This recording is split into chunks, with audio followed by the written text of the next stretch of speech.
Well, hello, welcome back. We are back here for day 3 of the trial recap for the Apple River stabbings in Wisconsin in the USA.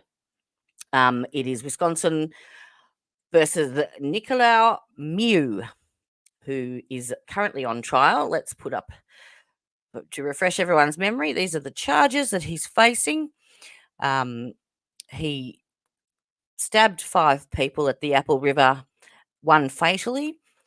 That was Isaac Schuman, 17-year-old boy, and injured the other 4. These are the victims. So Isaac Schuman died at the scene, and the other 4 were stabbed and had major injuries. Now we've heard from Dante Colson, and today we are going to start off with hearing from Tony Carlson, who was also stabbed, which is Dante's brother, Riley Madison, who was also another victim, and AJ Martin. So they're our first 3 witnesses up for the day. And also we have Sandy Miu, which is the defendant's ex-wife, testifying today as well. So now, before we get into the court proceedings, I always like to pay a little tribute to the victim, because they're the ones at the end of the day that are important. So let's do it.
All right. So grab your favourite pair of slippers, grab your bevy, and let's get into it, shall we?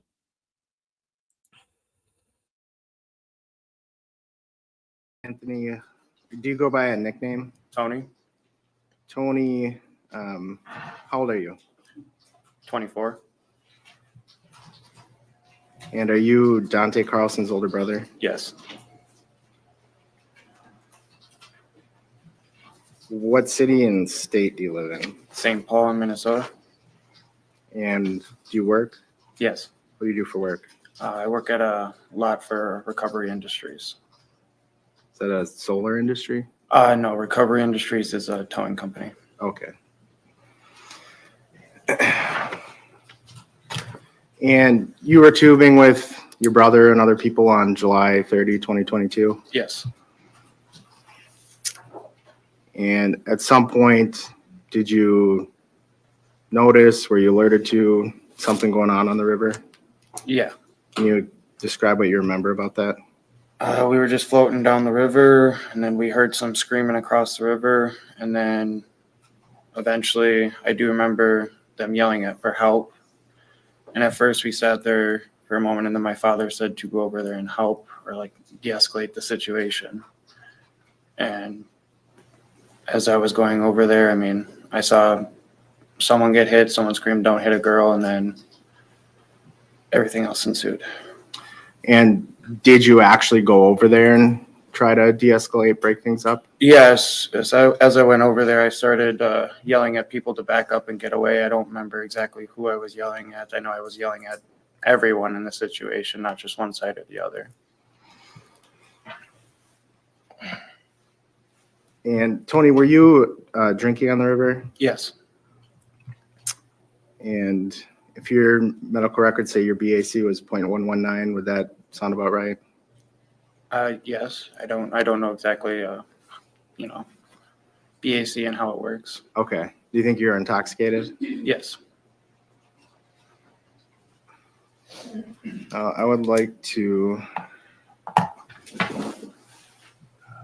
we have a flash drive with the slides? Do we have a flash drive with the slides?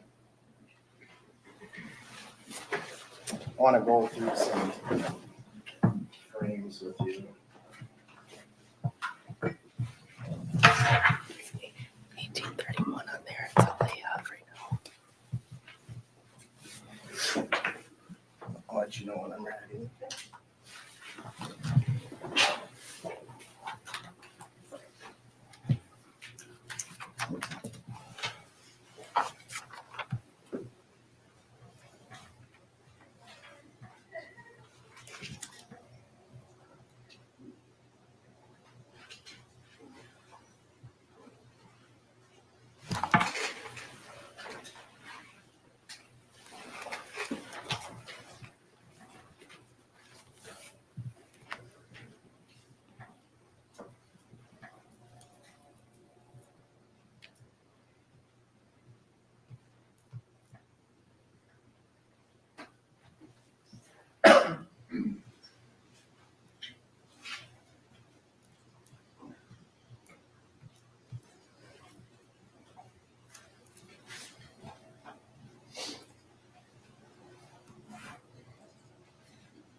Okay.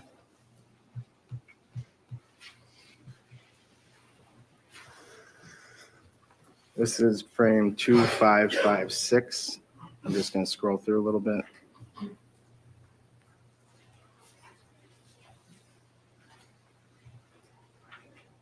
Stopping at 2563. Do you see yourself in that image? I do. And which one are you? Wearing the jean shorts in the back in front of Quentin Carlson and behind AJ Martin. Okay. You're just walking up at this point? Yes, trying to figure out what's going on. I just heard a bunch of yelling and such. All right.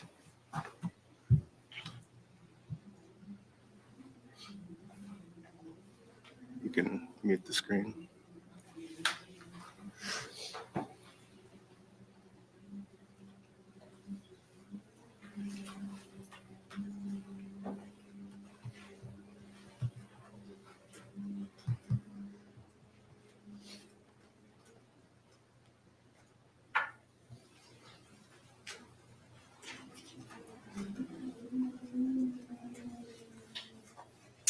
All right.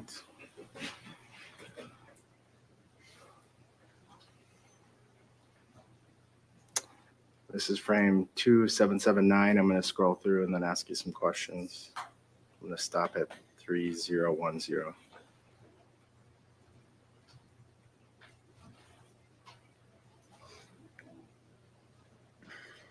See that slice right up his stomach.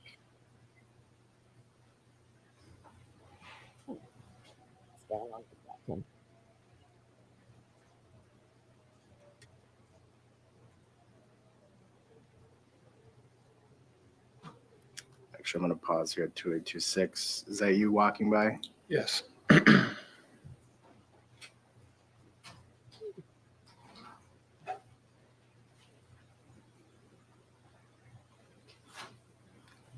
And 2844. Looks like you're getting between Mr. Miu and the guy filming. Yes. And you what did you say you're yelling at people to do? I was yelling at them to back up and get away.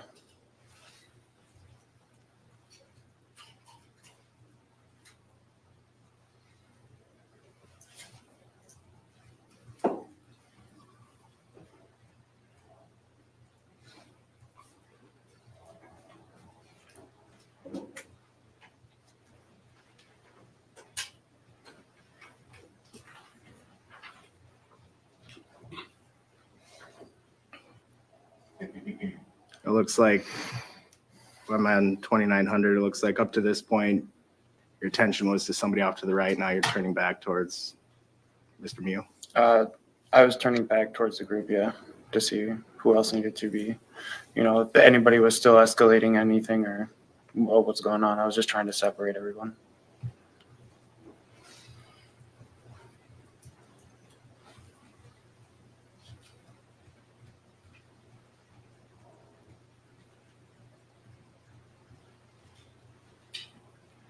And I'm gonna back up here. At 2924, looks like you're pointing and yelling something in the direction of Mr. Miu. Yeah. From my recollection, I saw him like walking up towards the others. So I was going to him to tell him to stop and to walk away or get away. Mr. Anderson, I'm having a little bit of hard time hearing you. Oh, sorry. Either use the mic or speak up, please. Sure. Thank you.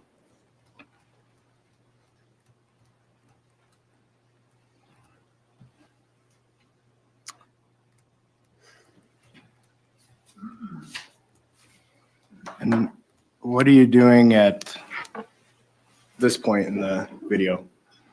There was a lot of yelling going on, and I was telling him to walk away, but it looked like he was walking up to the girls in my group, so I was trying to get his attention, so I just put my hand on his back.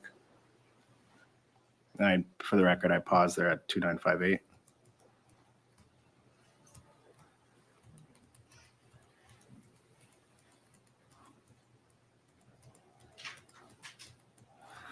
So after you put your hands on his back, telling him to walk away, what happened? At the time, I thought he was going in to try and punch me, so I tried to hit his hand down, and then, he went at me again. And were you actually able to hit his hand away the first time? Yeah, I knocked it down, and then I have a scar right here from when I knocked it down. The knife hit and just scratched. And then after that, he came again and stabbed me. And like I said, at the time, I didn't know. I thought it was just a punch. Did you realize anyone was getting stabbed at that point? No. So what kind of fight did you think you were breaking up? I just thought it was, something other, like they were yelling at each other about something. I didn't know exactly what, but I was just trying to de-escalate it. And did you see Madison Cohen get punched?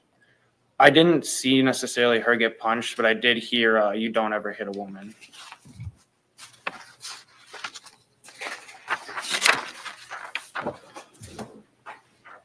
Permission to approach? Yes. Showing you what's been marked as Exhibit 35. What is that? That is the scar from when I blocked the knife down. And is there something above that? Yeah, the stab wound. So I'd move to admit and ask to publish, Judge. Okay, it's received. Go ahead and publish. I'm going to do it on my computer. I'll let the clerk know when I'm ready.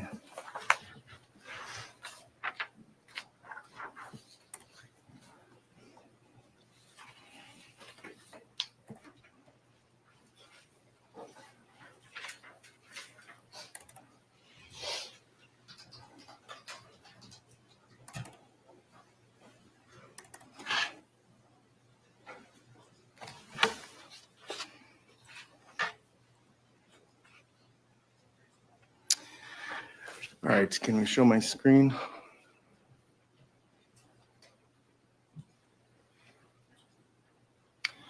So you said one time you kind of blocked it. Which injury is that on here? The lower one. The one that kind of looks like a V? Yep. And then Yes. did one strike actually penetrate? Yes. And where's that one? Under the bandage there. It looks like, is this after you're at the hospital? This is right as I'm leaving the hospital, yes.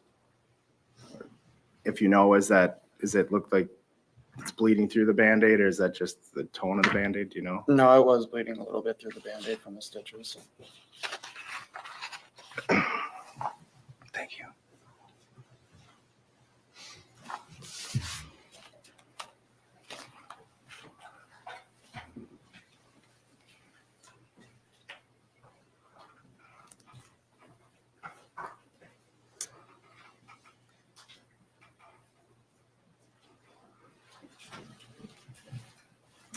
Did you do you remember ever seeing a knife in Nicolae's hand? No. And have you watched and listened to the portion of the video that I just went through with you? Yeah, if you would like, you can play it again. Do you hear yourself in that video saying back up or get back, something like that? I believe I do, yeah.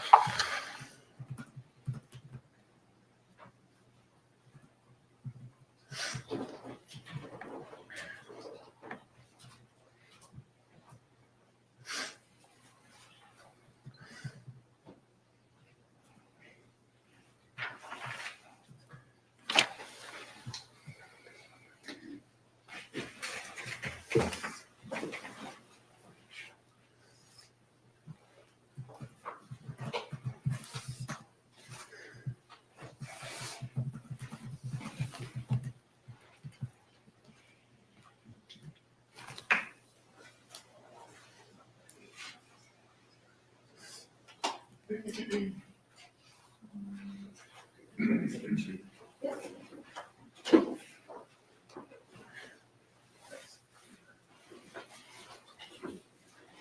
want to show you that part of the video.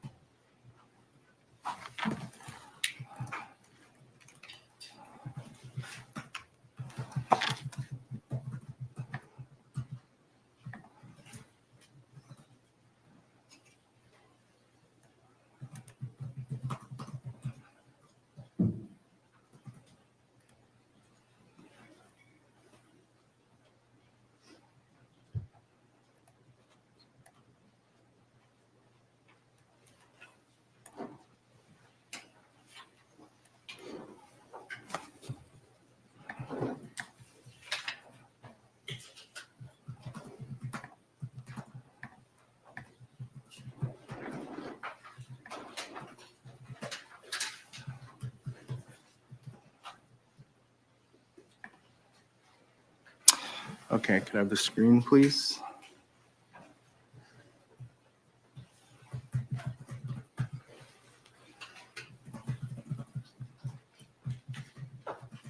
He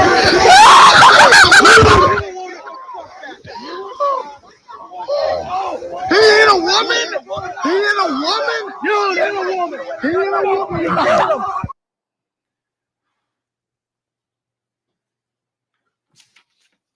Okay.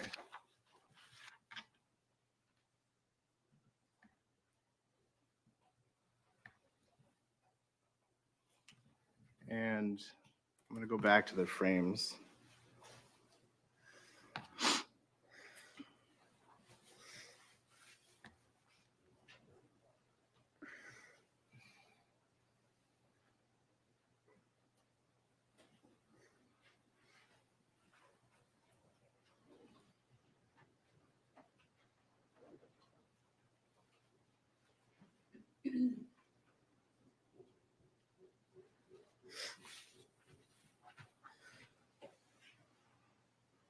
While I'm doing this, Tony, is it fair your memory's not perfect from that day?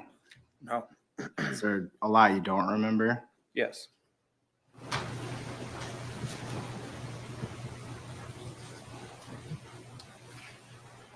Okay, I'm on 2942.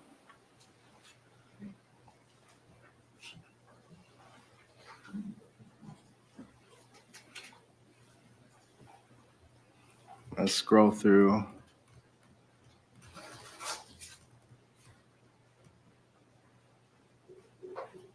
So at this point, 2959, are you off screen to the right? Yes. I can see my left hand and right over his shoulder. Okay. And you don't know the guy's name who's filming, right? No. Okay. So you got I'm just going to put a C for.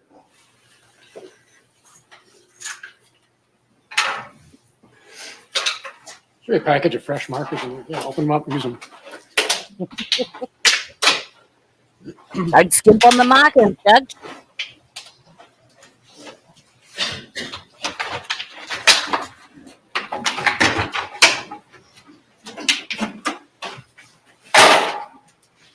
I'm just gonna put a C for cameraman, fair? Yeah. And so if that camera is facing that way, and then you got the frame. You got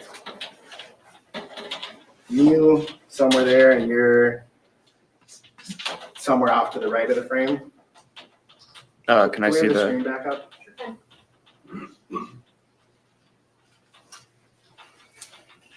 Yeah, Okay. that is correct. I just put a T for Tony, but I wrote it sideways. Want to keep Did you see the diagram?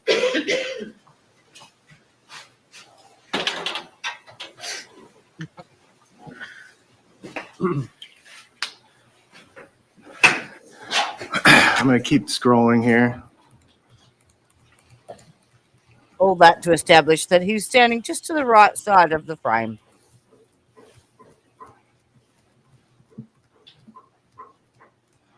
Now, at 2993,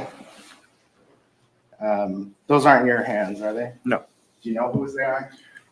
Now I do, yes. Okay. At the time, you didn't know who that was? No. Now you know it to be Isaac, but you had no Yes. idea who it was. At the moment. So, would he have been kind of just to your left? It seems, yeah. Foundation. Sustained.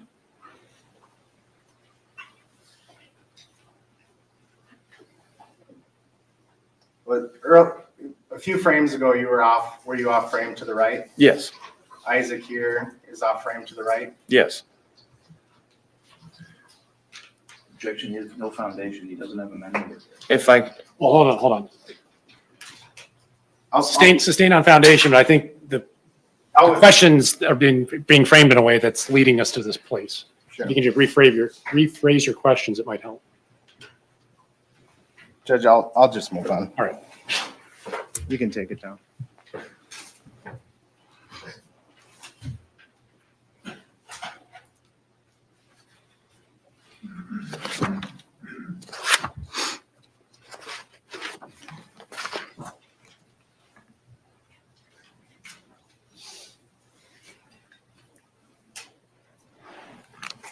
So I forgot to ask you a clarifying question about the V-shaped wound.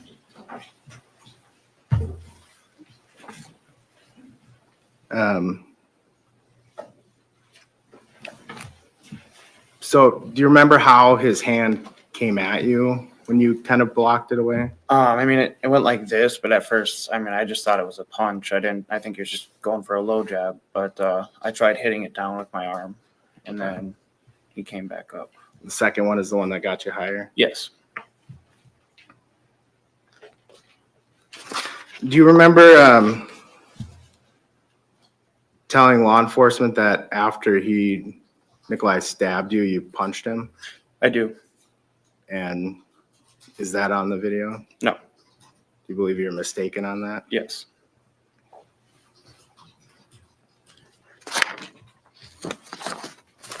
I don't have anything else. Mr. Nelson? So you said you were intoxicated, is that right? Yes. You were with some of your family and other friends, correct? Yes. You were there on the river celebrating, correct? For my father's birthday, yes. You were also there with Madison Cohen, Yes. celebrating her birthday as well? I mean, I came there for my father's birthday. Understood. Yeah, no judgment in it, but others were celebrating her birthday, correct? Yes. She was celebrating her own birthday, correct? Yes. There's a photo that I think we've seen of the 10 of you. All right. As I said yesterday, the defense basically just goes down word for word the testimony that he's just given and the testimony that he made on the day of the incident when he was at the hospital. And if one word is different, then they question him on it for 10 minutes. It's ridiculous. I know they're doing their job, but it's very repetitive and they do it with every witness. And we've got a lot of witnesses to get through today. So this is a recap after all. So let's get on to Riley. Riley is the next witness, and she was also stabbed.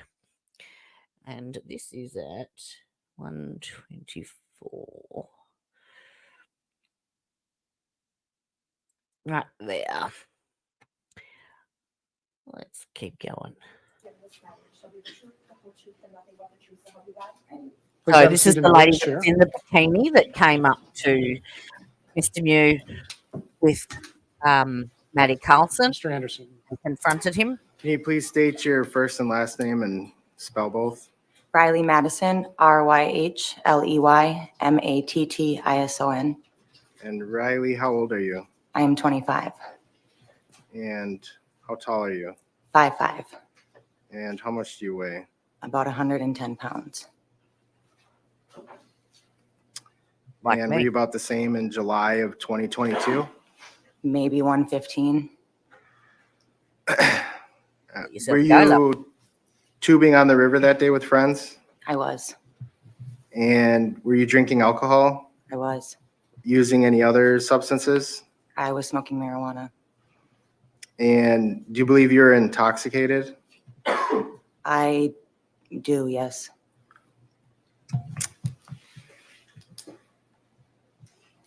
Was that your first time tubing on the river? I've been on the river before, but I've started at different points with friends, so I've never really been on that part of the river. Okay.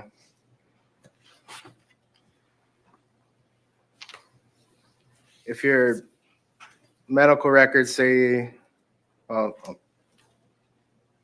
let's see.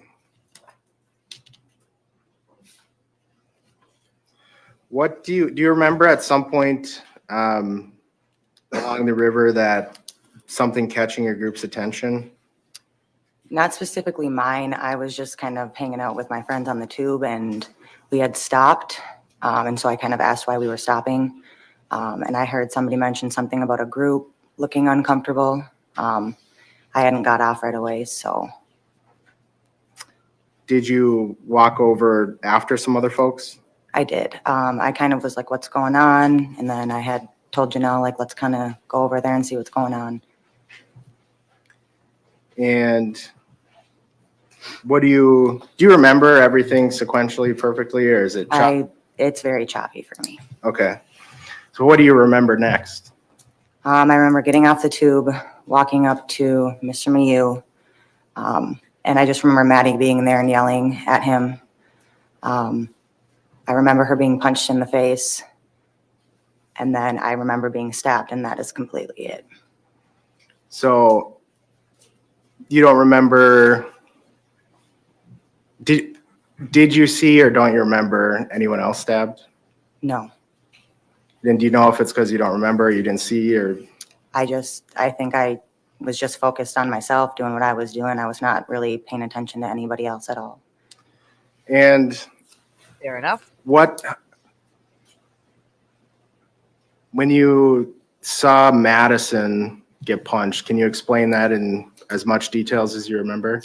I barely really remember that part. I just remember him staring at us and then not saying anything and punching her. And I was just like shocked, like, oh my God.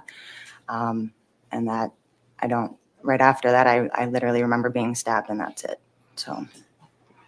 With him punching her, do you remember any more details than that? Like what hand he used No. or how the Not at punch all. was? Not at all.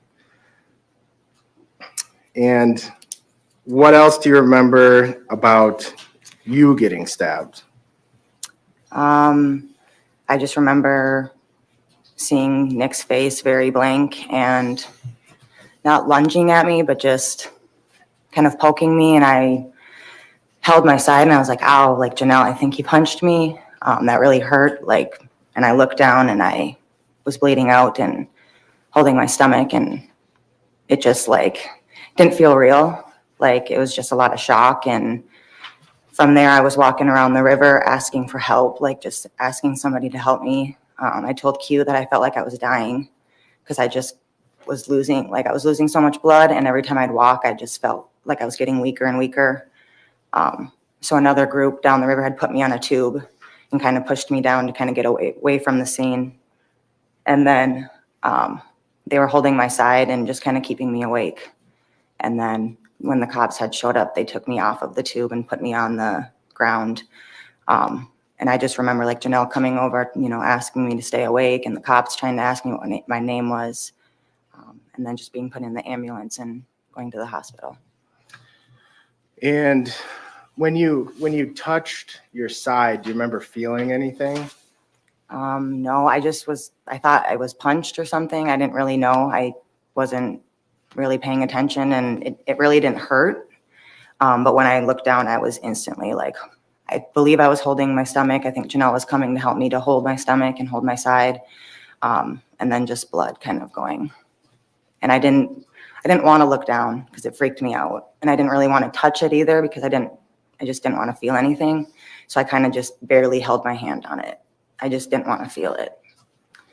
Do you remember telling law enforcement that you felt like something was coming out of the wound when you touched it? I don't remember that.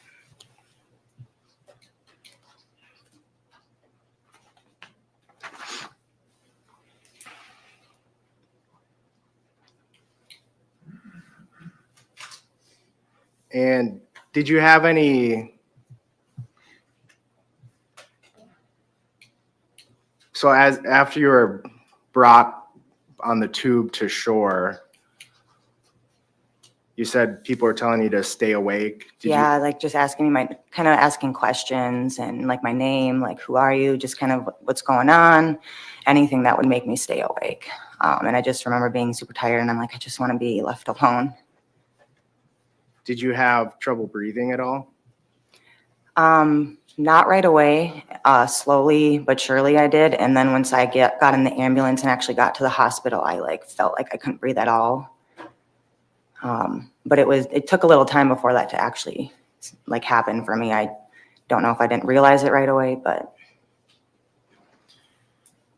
And where were you brought, if you remember, when you were brought to shore? Were you brought to the grass, the pavement? I was laid right on the blacktop because I remember saying, oh my God, like this burns my back. I remember the bridge, so I know it was right before like the bridge, but I don't know exactly where, but I know it was up right on the asphalt, I believe on the road that like the cops would drive on and the ambulance and everything. And were there officers or an officer there with you? I believe I had one officer helping me kind of put pressure on my side and talking to me, yes. Permission to approach? Yes.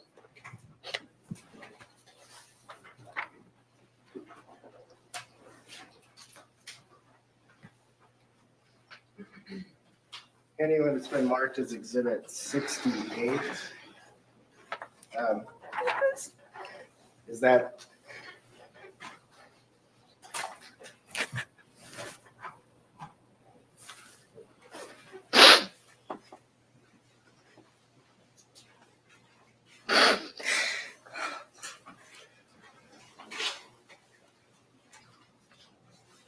Hold that up. Is that a photo, or is that an image of you on the blacktop? Yeah. Should I move to admit and publish 68? Any objection? 68 is received. Go ahead and publish. I'm going to do it digitally.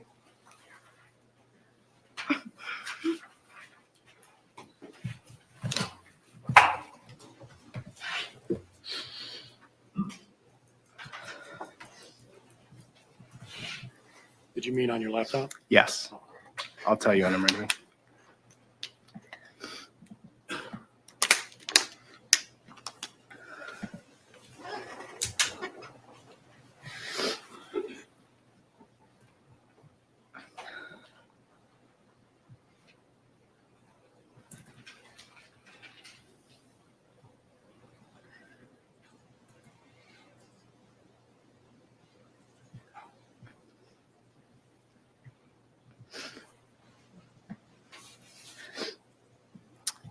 Okay. The defendant.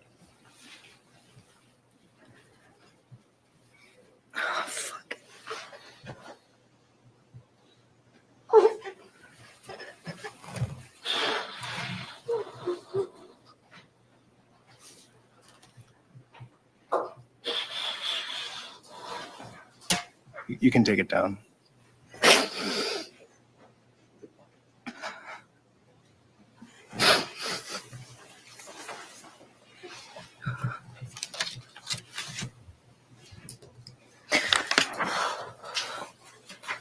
Riley, at some point were you transported away from the scene?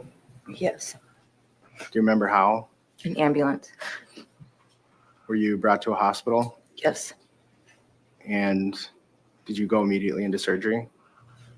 I believe so, yes. I just remember the ambulance telling me there's going to be a lot of people asking me questions. And I just remember being put on a bed, and that's literally all I remember. I mean, them asking me kind of, who you are, what's your name, what's your birth date, and I wouldn't answer, and I just kept saying I couldn't breathe. And that was the last thing I remember. Until after surgery? Yeah, I barely even remember waking up from surgery. Permission to approach? Yes.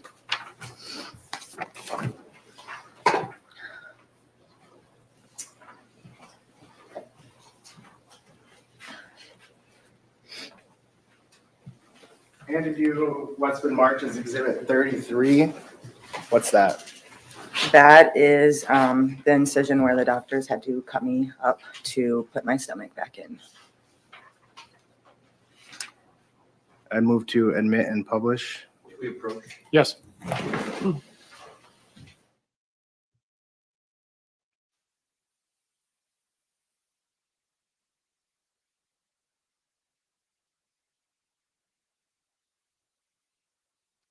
They've just cut the court feed whilst they're at the bench talking to the judge. They mute the mics. There won't be a second.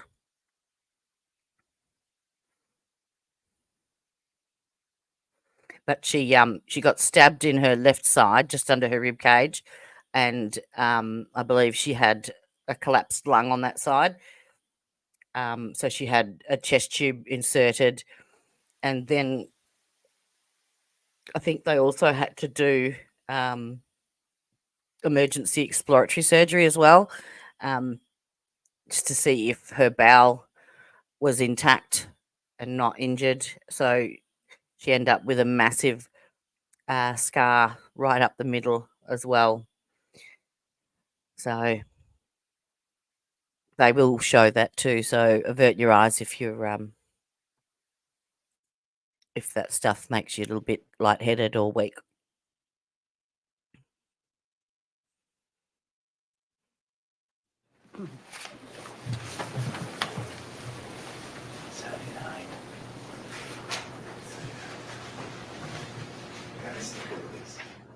Judge, we have no objection to the introduction and evidence of Exhibit 33 and Exhibit 79, and no objection to publication.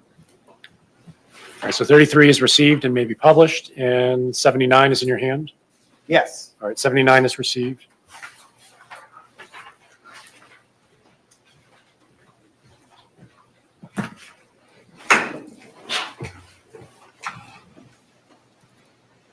So this is the photo, I think, of her scars.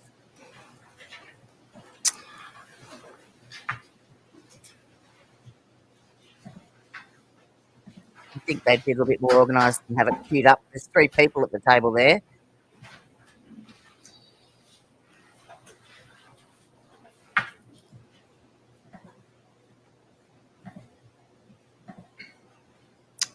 All right, can we have the screen?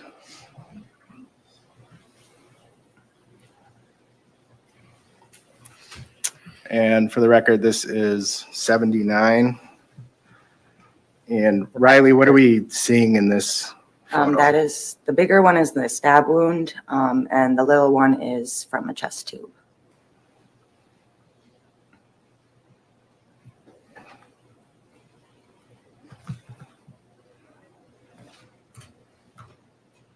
And how about in this one?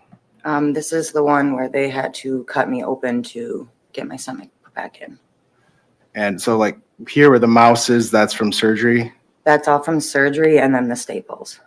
And then on over here, Yep. what's that? The incision wound? This stitch is right here. Is that the stab Yep, wound? that's the stab wound. The one we looked at? Prior, yep. Okay.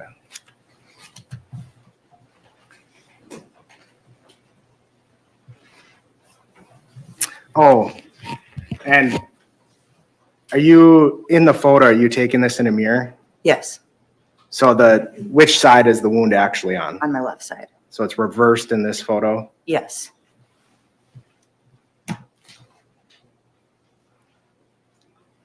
You can turn off the screen.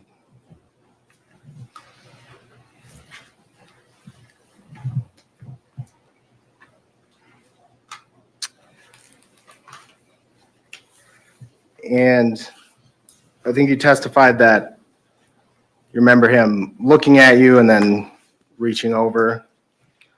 Do you recall telling law enforcement you don't remember if you hit him or said something to make him angry? I do remember saying that. I think I was trying to maybe find a reason why he did what he did to me. Or, you know, after he had hit Maddie, if I had maybe put my hands on him because he had hit Maddie. I think I was just finding a reason.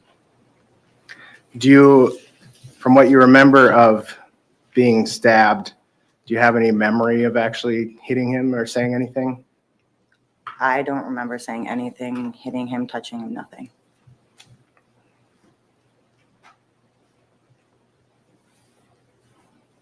I'm going to go through some slides with you. There's some still frames from the video.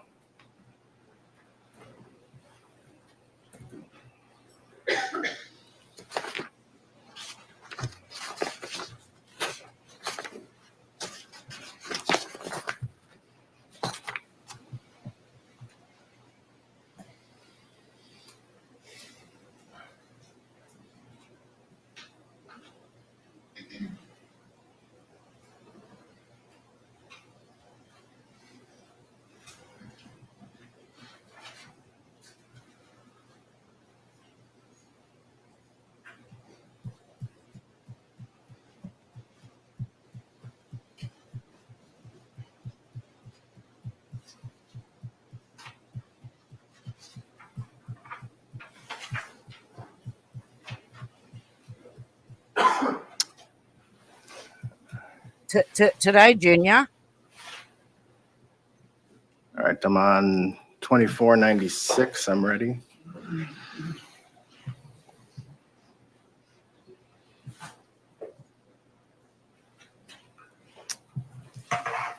Riley, are you in that photo or that image? Yes.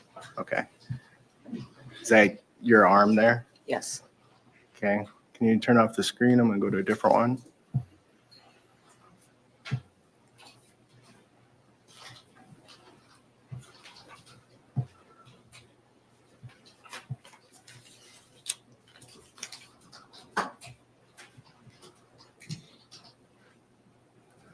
All right, I'm ready.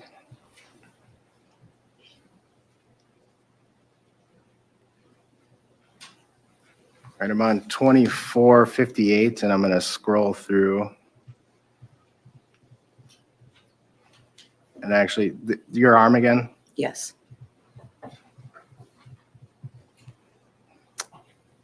Stopping on 2470. What are you doing in this image? I'm Touching not his sure if arm. I'm just touching his shoulder, if I'm going to push him.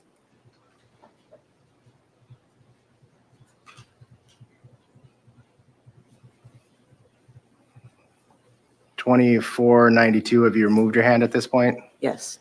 Did you see a push? I mean, kind of like a little, I guess I don't know what to call it, but just kind of maybe brushing his shoulder. I guess a push, yes. Do you want to see it again? Objection. Cumulative. Sustained. Sustained.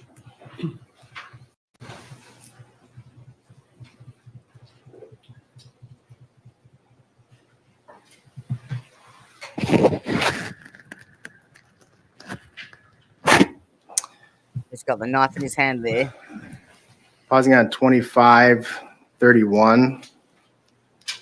Did you see the knife in his hands when you're standing there? Don't remember.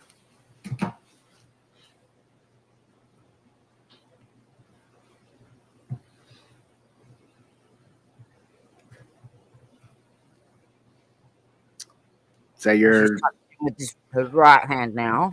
you know if that's your hand or Maddie's No, hand? that is Maddie's hand. Okay. How do you tell the nail polish? Yeah, I don't wear nail polish.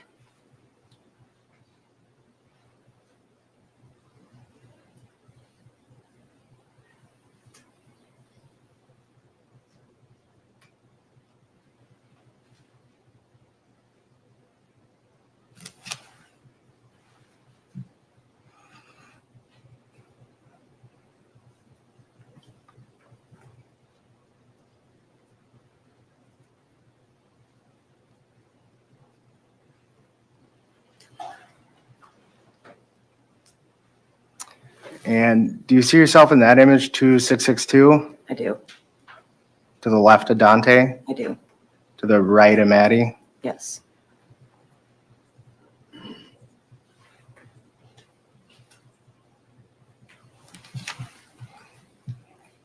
We mute this, turn off the screen. I'm gonna go to another image.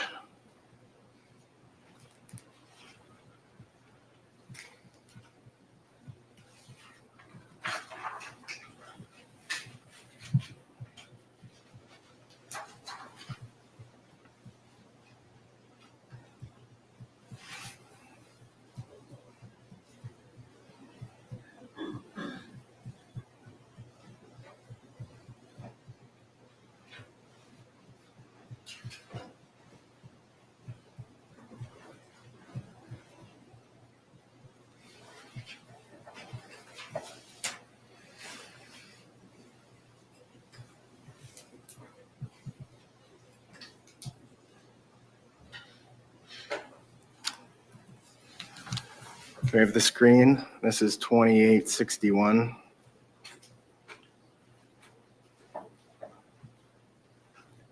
Riley, do you see yourself in this image? I do. Where are you? I am standing right behind Nick Miu. What color swimsuit? Blue with flowers. I'm gonna scroll.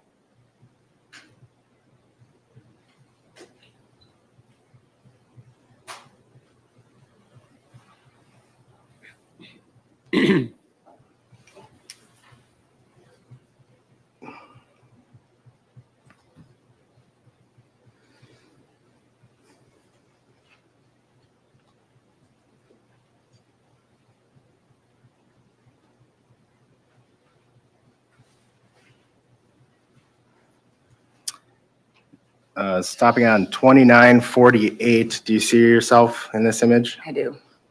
Holding your side? I do. And you keep scrolling. And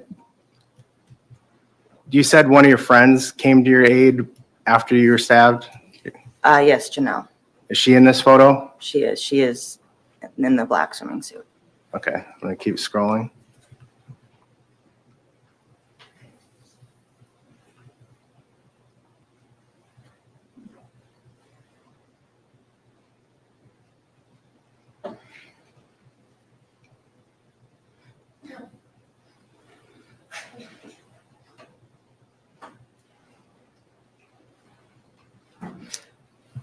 Do you remember retreating or recoiling from Nicolae at that point or no? What do you mean by that? In these, I'll back up a little bit. Okay. So I'm on 3017. Like running away? Yes. Yes. That person with the black Reebok You can turn off the singlet screen. top on Thank is you. one of the defendant's friends. Next witness. This is AJ Alexander James Martin. 249.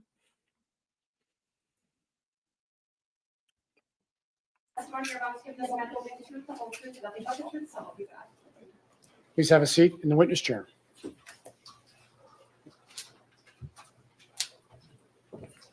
He's got a nasty car too.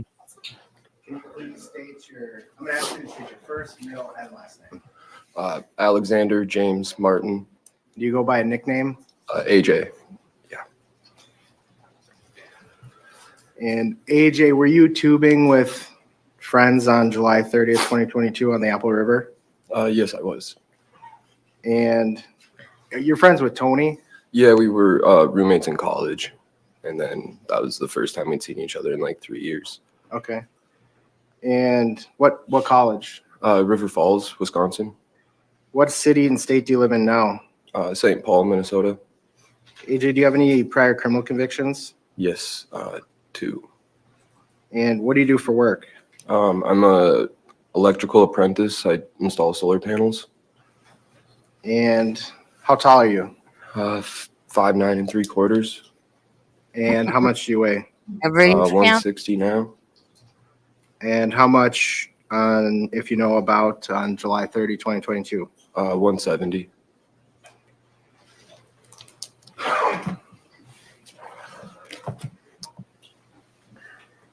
What do you, at some point when you're tubing on the river, did something catch your attention or people's attention that you're with? Yeah. What do you recall about that? Just a lot of loud noises, screaming, yelling, someone asking for help. And then I had seen Maddie get up with someone, and what I remember was getting up, and I think I had got Dante up with me, but then I turned around to also get Tony up, and Dante was over there. I turned back around from trying to get Tony up, and I believe I saw Maddie get pulled in the back of her hair and then punched in the face. It could also be that she just got punched in the face, and I had seen like the after, like her face get flung, and that's why I thought her head got pulled. And then, so, do you recall like how far away you were when you saw that happen to Maddie? I was probably about halfway in between the groups. Or maybe a little closer to, we're group 2, right? So I would be a little closer to group 1, the teens group. Still on your way over? Yeah. And after that, did you hurry over? I mean, yeah, I was, after I saw him punch her, I wanted to get over there, but I tried to get over there as fast as I could, I guess.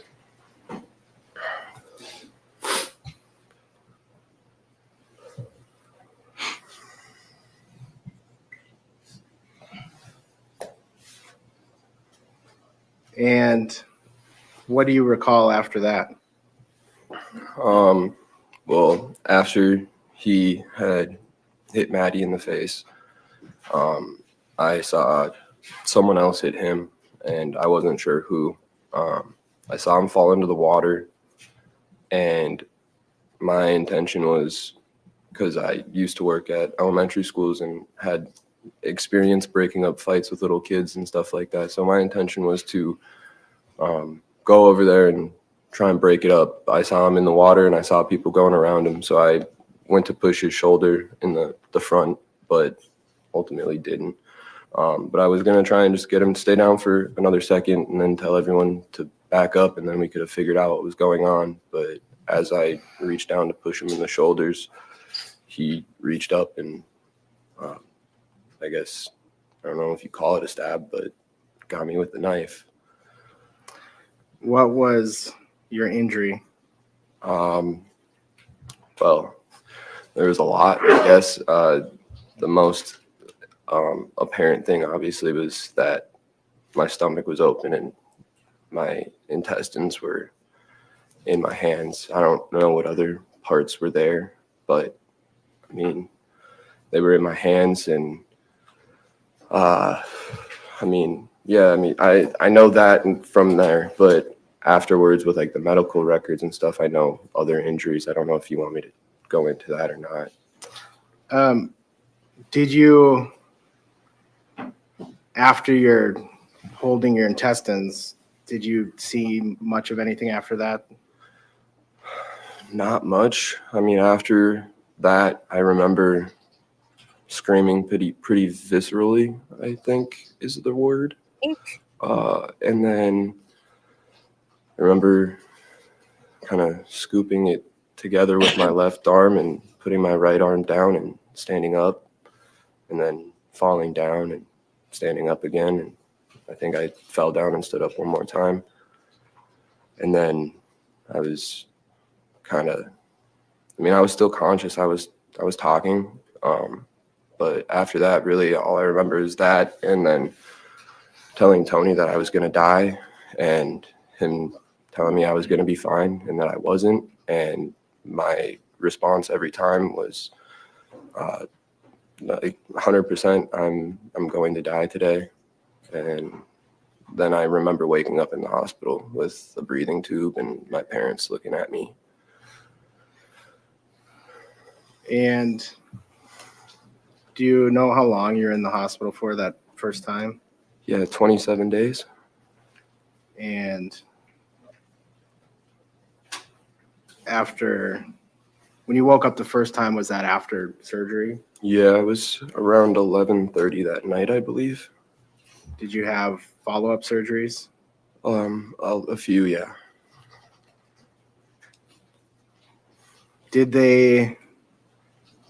Was your wound stitched closed right away? No.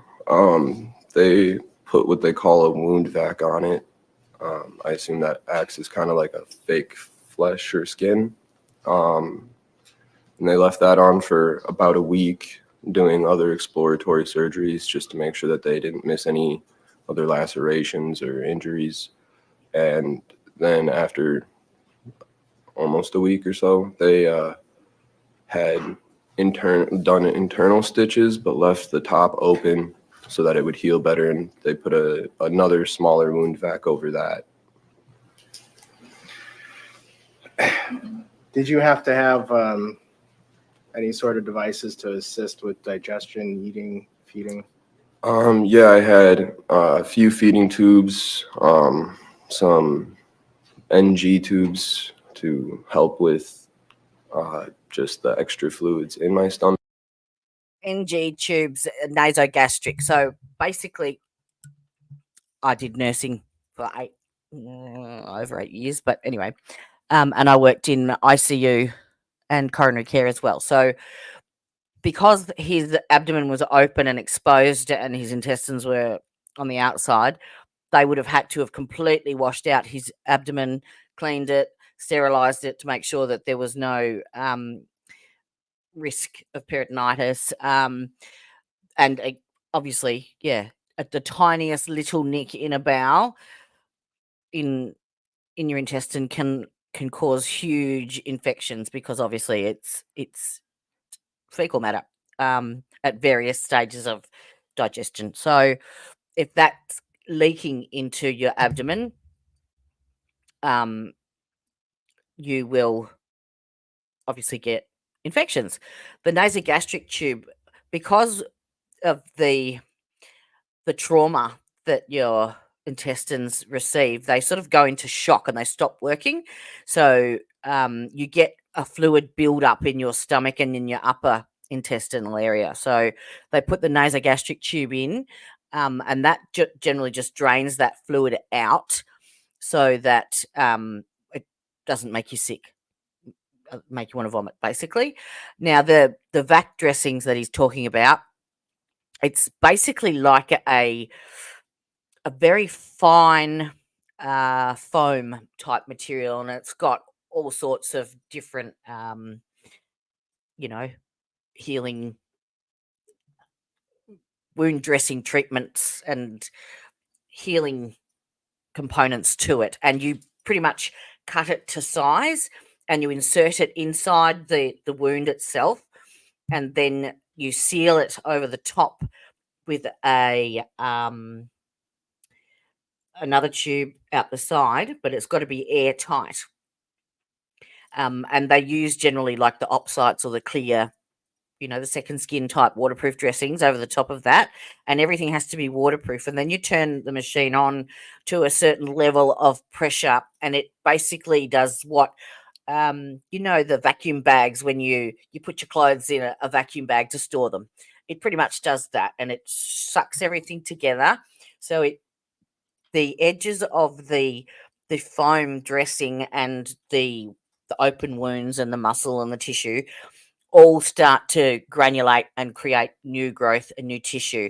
So then you gradually, every few days, reduce the size of that foam and it sort of heals from the inside out. But it's under pressure. So any drainage or, you know, other fluids, they'd be constantly monitoring what's coming out of that tube that's connected to that drain, because if it's purulent or looks like fecal matter, then they would have to go back in and find where that's leaking from. So he would have had multiple follow-up surgeries just to check. And also they do what's called a debridement. So any living tissue heals better than older tissue. So what they can do is just cut the edges of the wound a little bit, and then that makes a fresh, open area ready to knit together again. That makes sense. There's my my little tip for the day. But yeah, I had the feeding tube because after the surgeries, I had developed a hematoma in my intestine, and it was.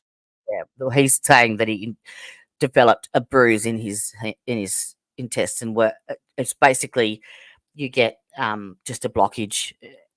Yeah, so you can't orally take any liquids or solids. So he would have had a central line either through down his neck, down his clavicle, and they would have had all sorts. They would have had antibiotics running and pain relief running, and the other one is that what's called an enteral feeding. So they would have had the dietitian works out exactly how many mils per kilogram per hour, and you run that nutritional liquid through the central line. So it doesn't go through your digestive system, it goes straight into your vein. It's completely blocked off. There was no food, no water, and the IV nutrition wasn't doing enough. I had lost 50 pounds in that 27-day stint.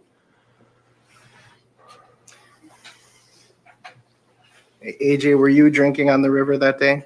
Yes. Do you believe you're intoxicated? Probably, yeah.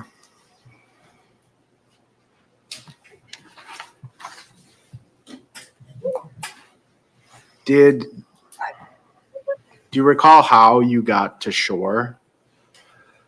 No, not really. I didn't know that I did really. I just remembered the standing up and the falling down, and then I know people did move me in the end, but I don't remember it. I couldn't see or feel anything at that point.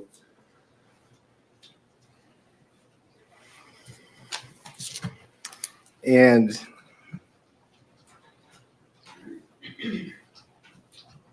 you don't remember let me ask, do you remember much of anything or anything from the point where you're on shore till you wake up in the hospital? No, I think I had lost too much blood at that point. I mean, in the past, I've lost a lot of blood from an injury when I was younger, and I lost sight and vision. I lost sight and hearing from that too. So I know that like once you do lose enough, certain parts stop working because your body's trying to keep you alive, not your senses. You talked about an artificial skin that you had on at the hospital. Yeah, the wound vac. Yes.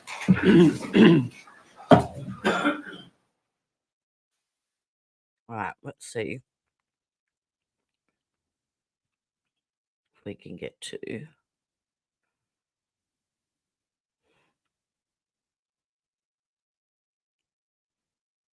let's go to this bit here. You were attacking him. I wasn't attacking him. Okay. It's a And defense. intentionally turned to have you behind him? Is that what you're saying? I'm not saying he did it intentionally. I'm just saying that that's what happened. Okay. So again, you're behind him, correct? In sort of on a side. until he This starts. is you with your left hand on his back shoulder Yeah, and his but right hand on his back shoulder. You're behind him, correct? yeah, I have both hands on one shoulder. I'm not completely behind him. You can see I'm somewhat on the side, but yes, I am somewhat behind him due to his repositioning.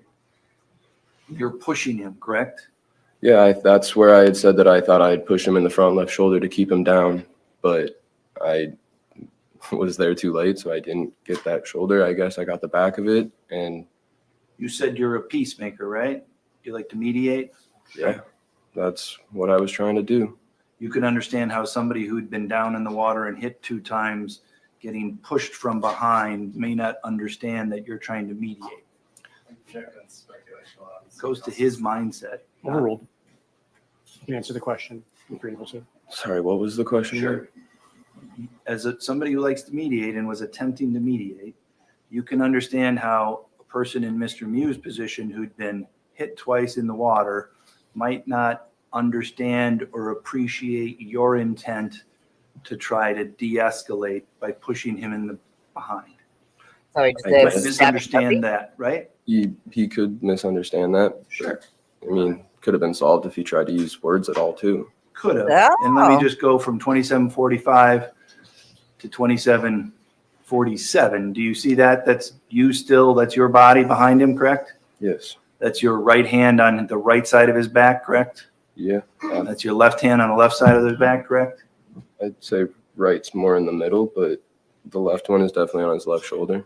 And that's your roommate's brother, who is your friend Dante Carlson. That's his hand that we can see underneath your underarm there. That's hitting Mr. Miu, correct?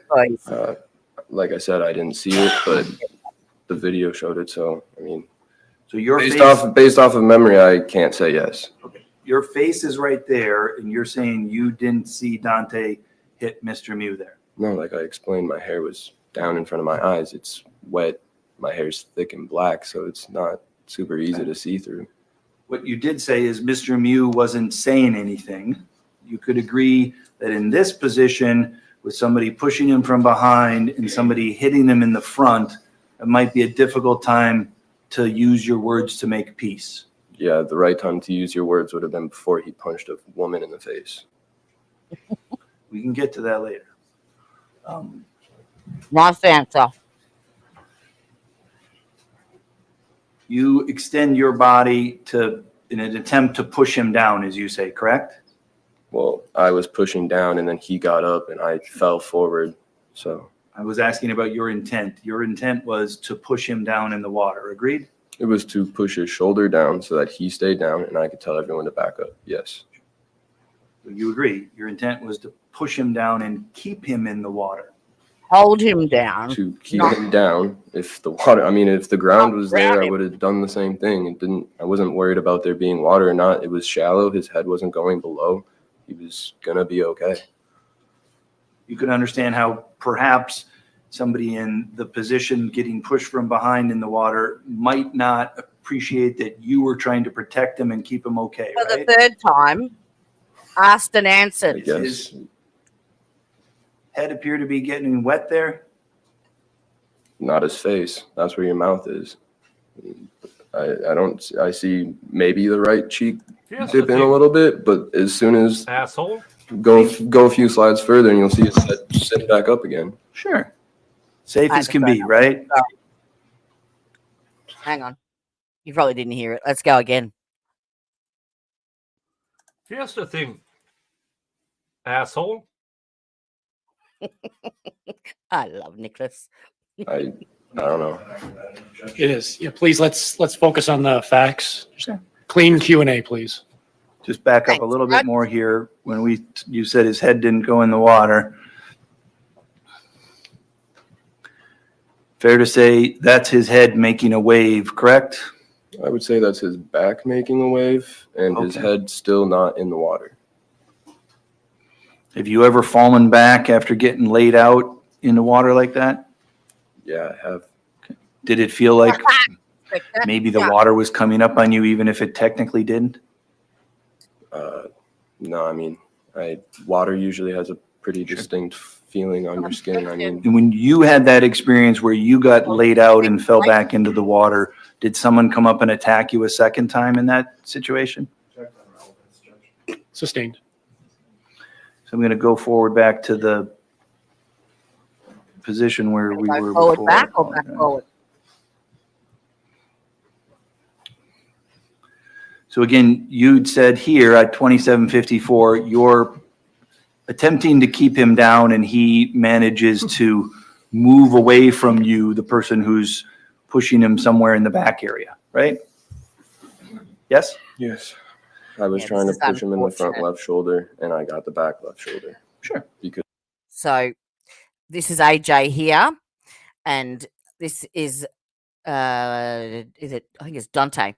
So, and you can see Mr. Miu's under here. So unfortunately, when AJ stands up and Nicolae Miu stands up, as he stands up, you watch his arm.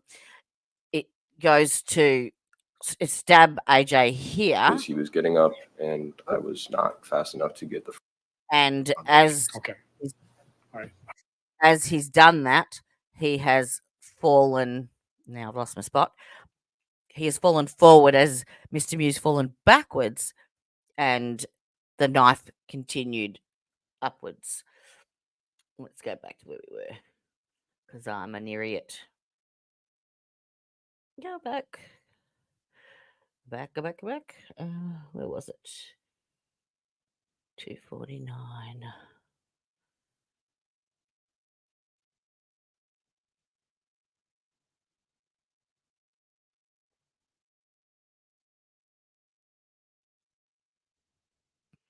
Come on.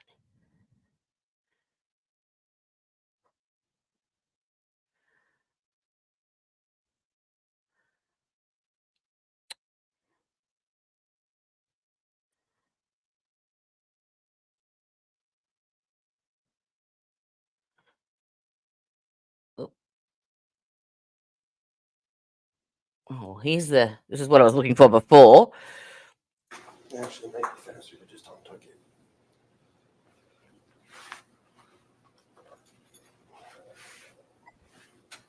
That's nasty. Stops right there. Nasty. Little gap there because it hit my ribs, but. Okay. Thank you. Now, this is the bit. Is this person, you knew what Dante looks like, correct? Yes, Is that Dante in the two-tone gray shorts with the Truly in his hand? I believe so. Yeah. And then that's the same person that's legs are right there, correct? Correct. So you and Dante are standing very near Mr. Miu as he's beginning to try to get up out of the water, correct? Correct. And as he begins to get up out of the water, you move towards him, correct? Yeah. Yeah. You With a didn't knife? know that he had a knife, correct? No, Right You were there. going at him, correct? I don't know. I don't remember anything after You're, the first push. this is where you're trying to, you push him down again, correct? I would say we kind of attacked each other at that one, if anything. But I mean, Okay. I don't remember this, so I can't Okay. tell you. But you're, I didn't. He got me before I did anything to him. So There we go. this is your hands on him, agreed? okay, maybe my hand is on his arm. Yeah. This is you, as you said, attacking him, correct? I Open didn't hand, mean not a attacking, fist. sorry. Those are the words that you used to the jury, is I mean, you were attacking him. I wasn't attacking him. Okay. You were trying to push him down in the water. I was trying to separate or get him isolated so that we could separate everyone else from him. So we could get everyone away and then we could figure out what was actually going on. Because you hear teenagers asking for help, you hear people yelling that he's a whatever. And at that point, and you see minors, you're going to be more worried about getting him away from them before you ask the questions. And you chose to do that by using your hands on his body to push him, correct? Got a punch? Yes. I tried to keep him down with my arms, yes. And then I was going to tell everyone to back up and give him some space. So as you said, you're not a fighter, correct? Yes. You were trying to mediate, correct? All right. Sustained. We've been through this before. Let's move on to a new topic. Please. You'd heard that people calling him a predator, correct? I don't know what I heard. I heard them saying stuff about a little girl, and I don't know what else it was. I don't know. I didn't know, like I said, I didn't know if there was a girl in that group. I wasn't worried about whether or not there was. I was worried about getting the person that they were calling a pedophile or a raper away from the minors. You can have a conversation about that later. You agree that even though you're not, as you say, you're not a fighter, you pushed a man from behind while your friend was smacking him in the front. Agreed? I would. Hold on. Sustained. We've been through this before. Yeah. Many times. Please. You have an Please. I am speaking. I'm sorry. Please move to a new topic. I apologize, Judge. I thought you were done.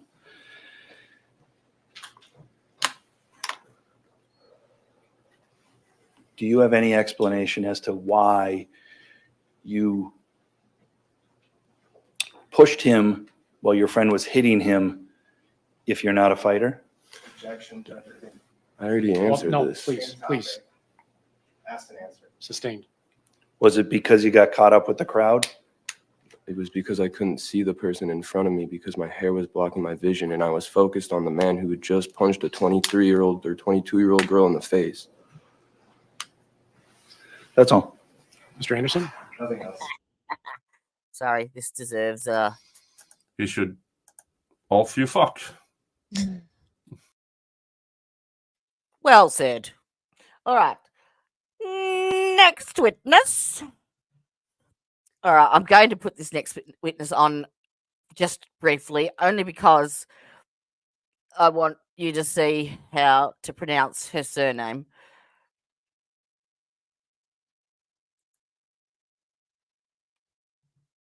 The first name is What Gabriella. I'd like to do is get as far as we can, and then we'll break for lunch close to you.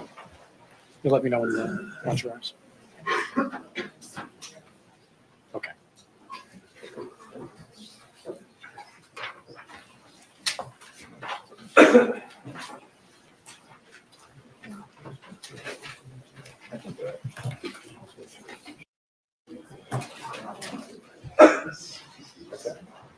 Come on. Let's fight this.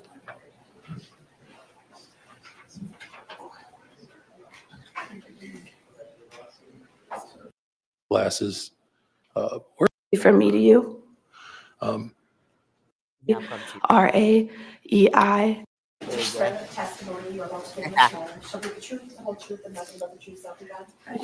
Please have a seat in the witness chair.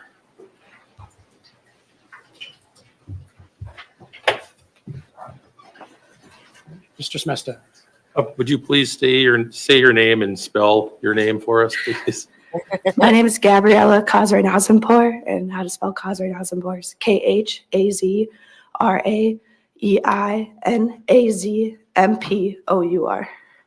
Alphabet. How old are you? 25 years old. What do you do for a living? How's What? that? What do you do for a living? For I work signature? as a phlebotomist at Octapharma in Maplewood. Where do you live? What town? I live in Centuria, Wisconsin. Were you part of a Basically, she's just not just, but she's another witness, and she just tells her version of events. And she actually was one of the 13 people that called 911. So, next witness is Mrs. Miu. I just do a bit of a recap, and let's get to Mrs. Miu. 507. Okay. Go from here. All right. Ms. Miu? All right. Is she outside? She's outside, Judge. Now, what they had to do, I'll just explain with Mrs. Miu. Even though they're divorced now, when you're subpoenaed for a testimony and you're a spouse of the defendant, you can call your right to spousal privilege, basically, which means that you do not have to testify against your spouse if it's deemed a private conversation, and it could be incriminating. So what they've done prior to, oh, sorry, this is the voir dire at 5:07. I'll skip to her testimony, but basically they go through the judge, both sides go through all the questions that they're going to ask. The judge will rule what questions they can and can't ask, and which doesn't impinge on the spousal privilege. So when she does her testimony, you'll see that they are very limited in what they can actually ask her, and they don't really get a great deal out, but that's why. So 5:23, let's get to that. And they didn't divorce because of this. It was financial reasons to protect assets, apparently. Why does it do that? Silly mouse. 5:23. And play. Play. Go. So that's her husband, the defendant, Nicolae Miu. Miu? Miu? I say meow because I got cat. All right, please be seated. Welcome back, members of the jury. We are ready to continue with the next witness. Who is that witness, Mr. Anderson? So, as I said, they've already done the full line of questioning, but they do it outside the presence of the jury. And so now they repeat the process. Mr Miu. Ms. Miu, would you please come forward?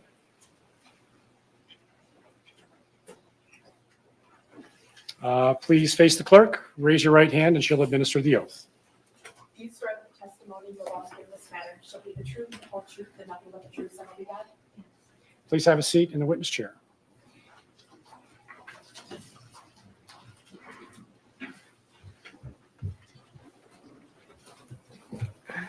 Mr. Anderson. Can you please state your first and last name? Sandra Miu. And Sandra, do you work? No, What city and state do you live in? I live in Lakeville, Minnesota. And obviously you know Nicolae Miu. Yes, Where did you two meet? at work.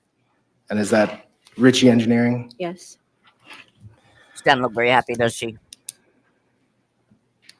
Were you tubing with Nicolae on July 30, 2022? yes. Were you with a group of people? I'm sorry, what? Were you with a group of people? Yes,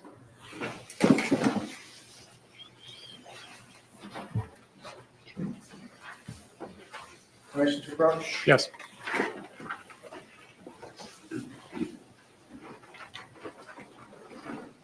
I'm handing what's been marked as Exhibit 12. You can take it.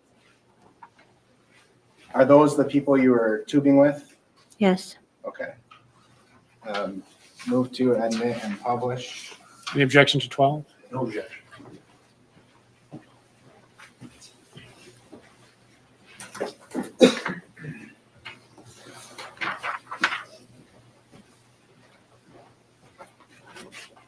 And Sandra, can you see that? Do you go by Sandy or Sandra? Sandy. Okay. Far left person, who's that? It's Ariel. And how do you know Ariel? He's Ernesto's nephew, and Ernesto used to work with us. Okay. How many times were you and Nick, or just Nick, close friends with Ariel, just met him? We sort of were close friends with him. We'd go over to Amy and Ernesto's house, and he would be there. Okay. And how about the woman next to Ariel? I don't know her very well. That's Ariel's girlfriend. Okay. And then guy third from right. I don't know him. That was the first time he had been there. Okay. And then that's Nicolae next to fourth from right. Yes. Okay. Where are you in this photo? I'm in the inner tube in the middle. Okay. And then where's Ernesto? Ernesto is in between Amy and Rosie. Okay. Maybe I'll go back. Hopefully everyone can see. Can you still see it? Yeah, sorta. Okay. And who's Rosie? Rosie is Ernesto's sister. And how do you know Ernesto and Rosie? I know Ernesto because we worked with him. Rosie's been over at his house when we would go over there. Okay. How long have you known Ernesto? I don't even know, 10 some years, probably maybe a little bit more. 10 to 15? Yeah, I'd go 10 to 15. Okay. You and Nick, would you socialize with them a lot? Yes, we'd go to their house. Would they come to your house? Yes, Okay. So decent, close friends? yes. How about Amanda or Amy? That's Ernesto's wife. Okay. You knew her pretty well too? Yes, And Tatiana, did you know her? I only knew her a little bit. I met her a couple of times when we'd go over to Amy and Ernesto's house.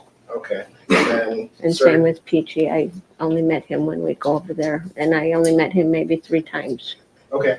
And that's what you know him as, Peachy? Mm-hmm. Yes? Yes, Okay. sorry.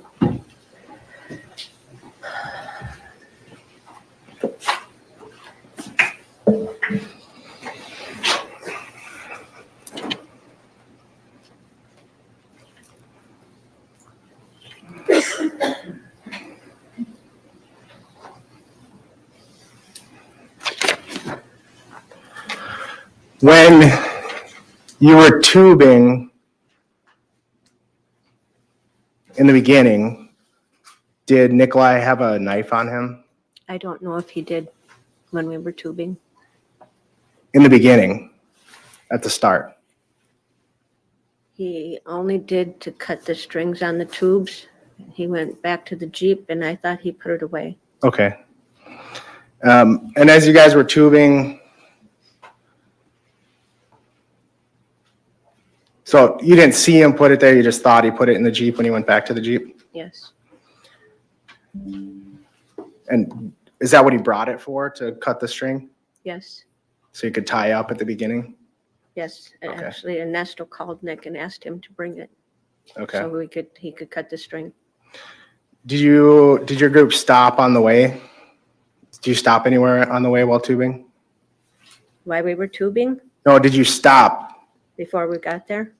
Yeah, did you stop somewhere to eat or No. hang out on a beach or anything like that? No, Do you remember telling law enforcement you stopped and you were eating for like 30 minutes or so and using the bathrooms?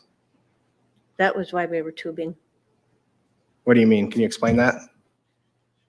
We were tubing down the river and there was a spot that is covered where they must have played a band or something there once in Okay. a while. It was on the river while we were tubing. We stopped to eat. Gotcha. You thought I was asking about before tubing. Yes, Okay, sorry.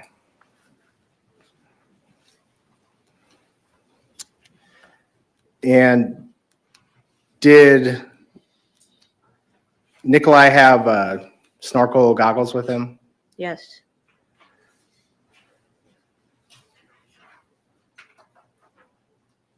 And was he snorkeling by a group of young guys at one point? I don't know. He just took the snorkel and went out there. Did you see him by a group of young guys at some point? I did later Okay. when the incident started. And was there actually a couple times that Nicolae went over to that group? That I don't know for sure. Did you tell law enforcement that he went over there twice? I know I think he went to that group, he came back. And then I didn't know he went back to that group until later I saw him over there. Okay.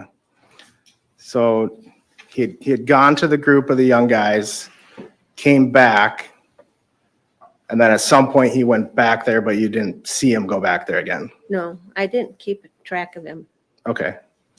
How long was he back that you remember before you noticed he was gone again? I don't know, maybe 5 minutes. I don't know for sure. you remember saying maybe 10 minutes? I may have.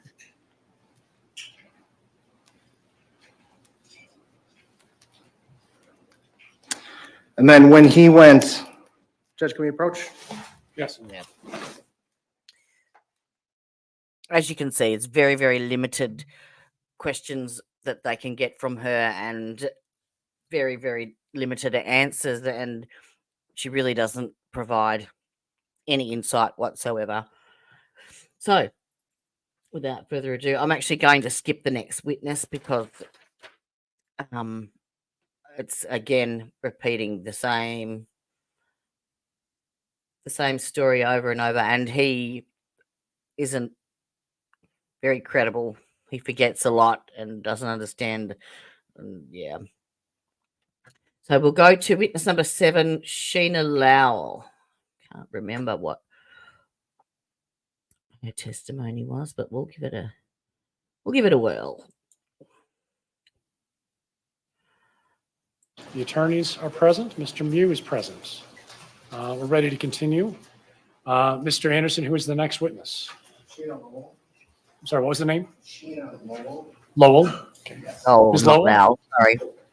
Please come forward. My Aussie accent coming through there. Yep, keep going. You're good. Please face the clerk. Raise your right hand. She will administer the oath. Do you swear that the testimony you're about to give in this matter will be the truth, the whole truth, and nothing but the truth, so help you God? Yes. Please have a seat in the witness chair. I like her boots too. Mr. Anderson.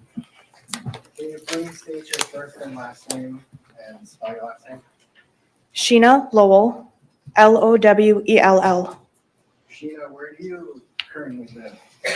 Nebraska, And did you used to live closer to the area? Wisconsin, yes.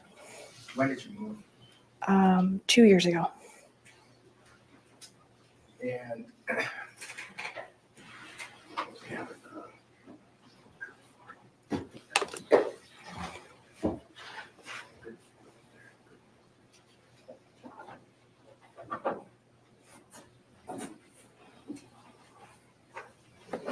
may I approach? Yes. So this is 26A. Were you with these folks tubing on the river on Yes. July 30, Yes. 2022? And did you actually take this photo? Yes, I did. Okay. And then is that you kind of cropped in there on the bottom? Yes. Okay.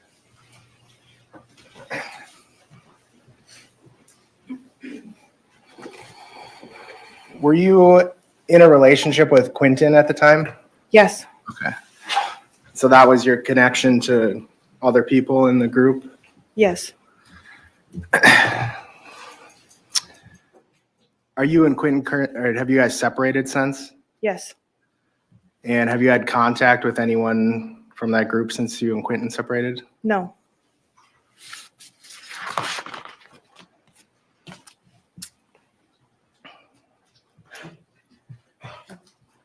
Sheena, do you have any prior criminal convictions? Yes. How many? 3. On July 30, 2022, were you drinking? No. You were sober? Yes. Yes. Did you just never drink, or were you a sober driver that day, or? I'm a Yes. recovering alcoholic. Okay. Oh. And at some point along the tubing route, did something catch your group's attention? We were coming around, it looked like a bend on the river, and a group of younger kids were screaming for help. And what do you remember after that?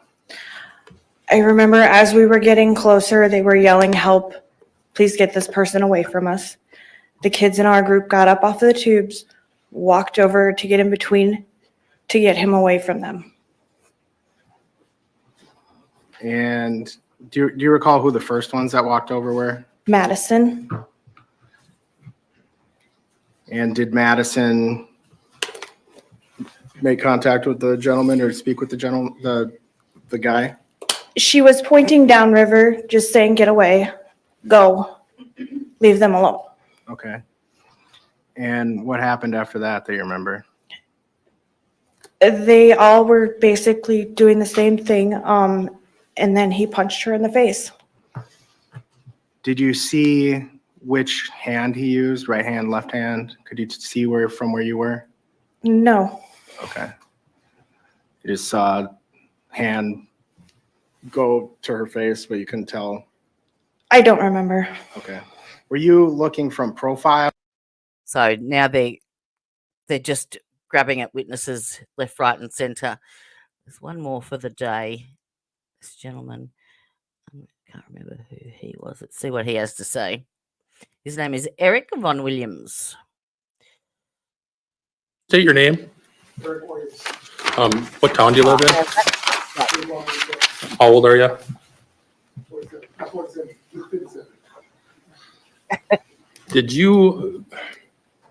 Were you part of a group of folks that were tubing down the river, the Apple River, near Somerset back on July 30th, 2022? Was part of that group, did that include Nicolae Miu? Did you know Mr. Miu? How did you get invited to their tubing party? Coworkers. All right. Did you know all the folks that were in the group? Yeah. Oh, was Mr. Miu a coworker of yours? Was he the only person that wasn't a coworker of yours? No. All right. Had you ever spent any time with them before that day? No. At some point, as you're going down the river, did one of your party lose a phone? Yes. Do you remember who that was? No, I don't. Was there any concern by the person who lost the phone? Objection, no foundation. Sustained. Did you hear the person who lost the phone make any comments about that? Objection, no foundation. Sustained. Is your group of tubes, are they connected together Yes. with rope? Yes. How many tubes did you have, if you remember? Maybe about 8. All right. Were you able, as you were going down the river that day, to converse with the other folks in your party? Once the phone was lost, were you able to hear the conversation about the phone being lost? Yes. All right. Did Mr. Miu at some point indicate that he wanted to go look for the phone? Yes. Did you see him do that? Yes. All right. At some point, well, first, did you see where he went? Where did he go? We went down river ago. I don't know how far it was. It's probably a good half, I'll say about 20 yards, 30 yards. All right. Did you see him near any other groups? No. Eventually, did you realize that he was getting close to a group? Kind of, seen him, I don't know if it was an argument, I don't know what it was, but seen him confrontation. And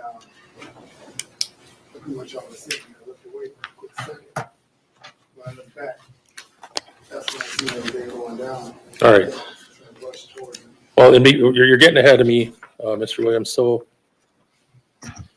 when you saw him, Again, another witness that saw it from a distance, doesn't really have much recollection and much detail to add. So, how about, we've got a bit of time, how about we skip to, how about we start day 4? Let me see if I can bring this up.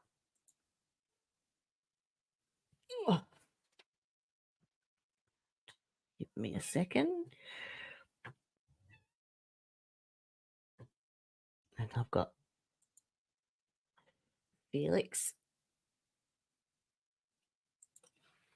my demanding Moggy.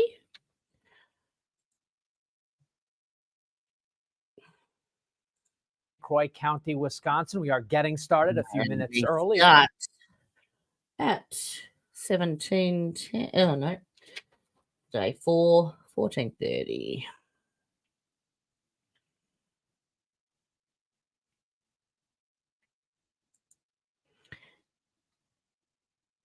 We will administer the oath.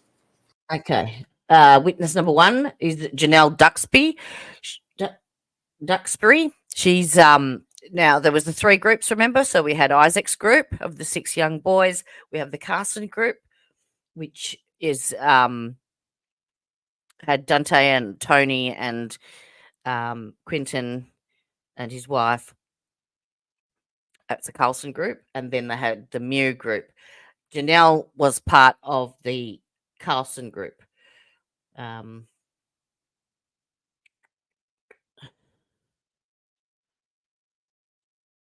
She is the lady that came in during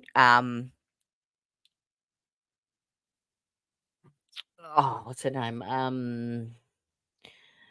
Riley. When you saw on during Riley's testimony, after she'd been stabbed, the lady in the black bathing suit came to help her. This is that lady. So let's full screen that, share it, and go. Do you swear that the testimony you're about to give in this matter shall be the truth, the whole truth, and nothing but the truth, so help you God? Yes, sir. Please have a seat in the witness chair.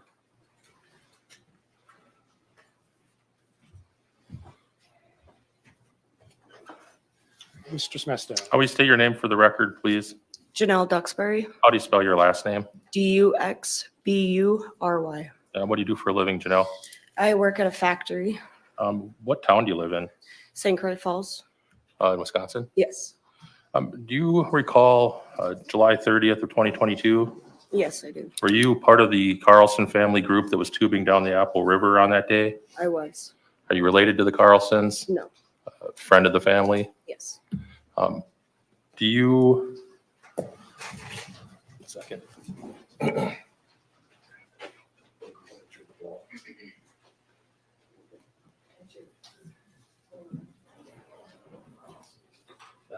This is a fairly quick witness too.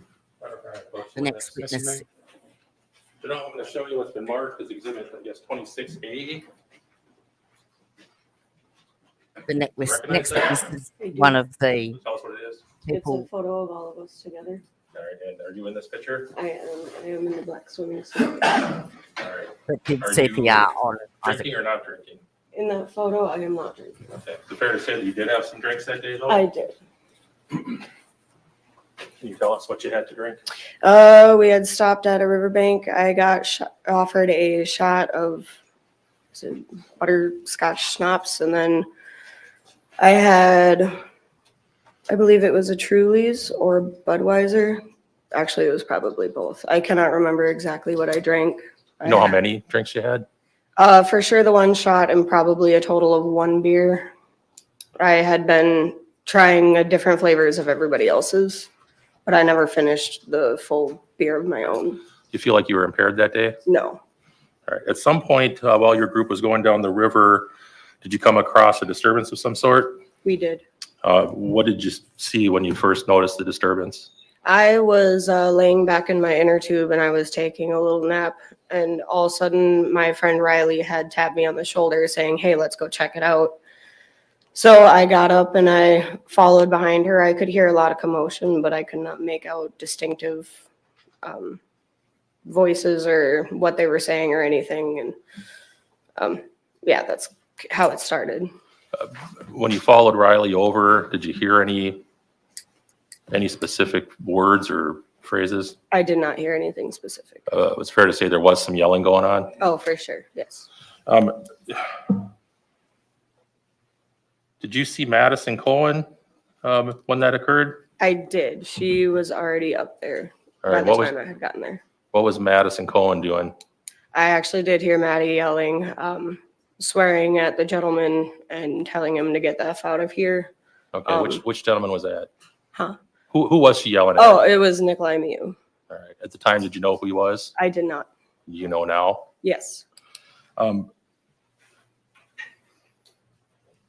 Did you see Did you see Maddie yelling at Mr. Miu? Yes. And you heard it? Yes. Did you see Mr. Miu react in some fashion? At first he was just standing there kind of like looking at everybody, and then I could not see his hand punch her, but I could see like his left shoulder had dropped like a little bit, and then I could see, I believe maybe it was part of his elbow because Maddie was impairing my view of everything. But I had seen the right side of her face turn towards me, and she kind of stumbled down and got back up and then walked away. Did you see Mr. Miu's hand or fist make contact with Maddie's face? I did not see it make contact, no. All right. You saw the reaction? Yes. After Mr. Miu did whatever he did to Maddie, what happened next? A lot of chaos and yelling broke out. I remember seeing Dante run up immediately and punch him in the face, yelling, "You never hit a woman." I saw Nicolae punch Dante back. Then I believe that I saw Dante hit Nicolae once more. I thought it was a punch, but I did watch the video and later found out that he was smacking him. All right. Whereabouts were you standing when that all occurred, when Dante hit Mr. Miu? I was a little ways behind Riley. I don't know any of the boys in the group that I was standing next to, but I was standing back a little ways. All right. To the back and to the right of Maddie and Riley, a little ways. Did you see AJ Martin get stabbed? I did not. Did you see Dante get stabbed? I did not. Do you know who Isaac Schuman is? I do. I know of him now, but no, I did not know him. At the time, did you see Isaac Schuman get stabbed? I did not. Did you see Riley Madison get stabbed? I did. All right. Can you describe what happened when you saw Riley get stabbed? She had backed up away from the commotion a little bit, and I had seen Nicolae walk up to him. And then he came and I thought it was like a little punch towards her ribs. And until he had removed his hand, I saw the knife come out of my friend's side. All right. Can you describe the knife? It was no more than like 2 inches. It was very small. That's all I could see. And just so I understand, you didn't see the knife until he removed it from her body? Correct. What did he do after he stabbed Riley? I didn't pay too much attention to him after he did that. I was a little preoccupied and trying to grab her and remove her from the situation. I did take one last look at him. It looked like he was coming towards me, so I and walked away with Riley. All right. Did you render assistance to Riley?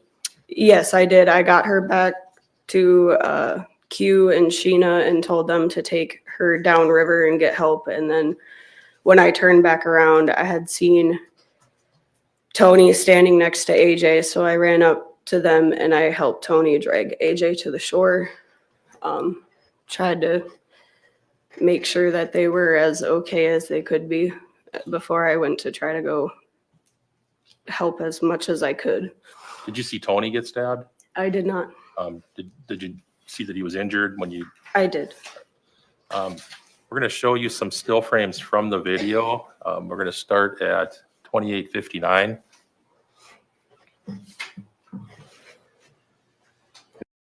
They basically go through the same thing again. So we'll skip to the next one.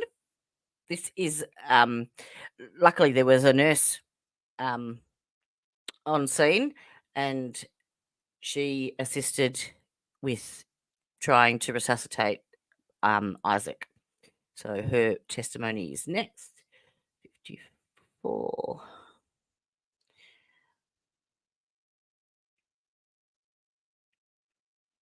Come on, mouse. Never get a wireless mouse. I'll start there. Taken over a round of compressions for me. I got up and went to check, walked just a few steps further down the river to check the other victim, but it. You do or do not have a recollection of seeing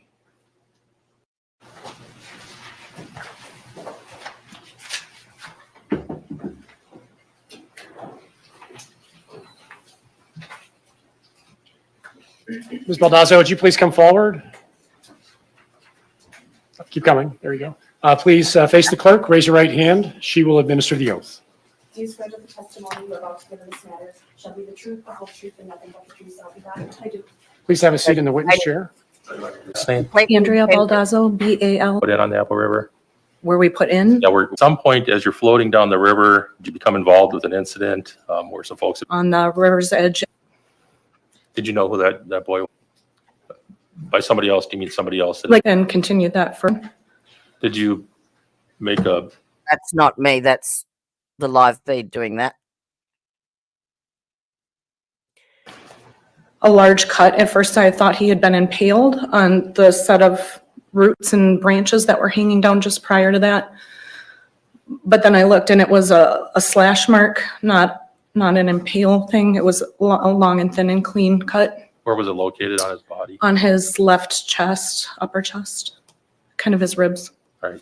So what, I asked, I was doing compressions and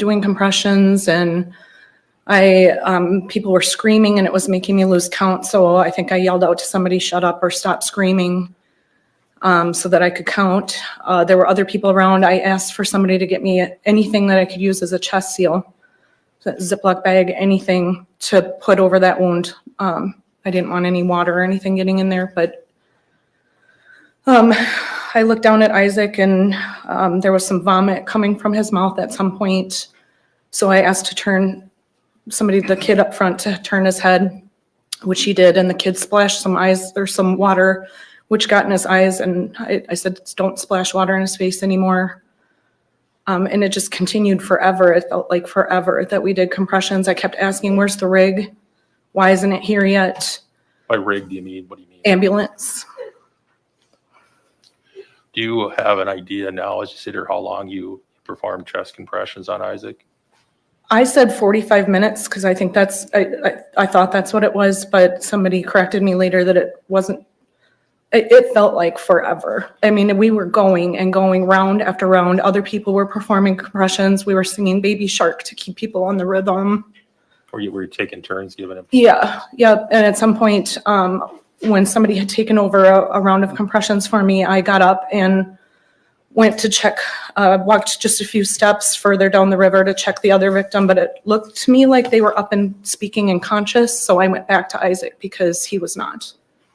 Do you have experience dealing with trauma cases? Yes. At the hospital where you work, are you involved in trauma care? I'm primarily a med-surg nurse, but I do float down to the emergency room and involved in code situations. What's a med-surg nurse? Med-surg, it's a medical surgical floor. So typically we have post-op patients, anybody from pancreatitis to just a little bit of everything. Eventually did law enforcement and EMTs arrive? Yes. Were you still with Isaac at that point? Yes. Was he taken off the river? Yes. Did you see any of the altercation prior to you giving care to Isaac? I did not. Have you had any other involvement in this case? No. Oh.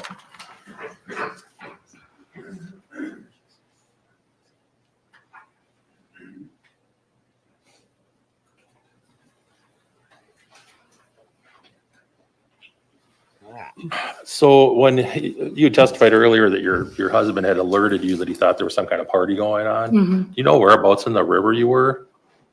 So where Isaac was laying. Right. This next witness is Terry Anderson. He is the 911 Emergency Communications Manager. Mr. Anderson, please face the clerk. Raise your right hand. She will administer the oath. Do you swear that the testimony you're about to give in this matter shall be the truth, the whole truth, and nothing but the truth, so help you God? Please have a seat in the witness chair.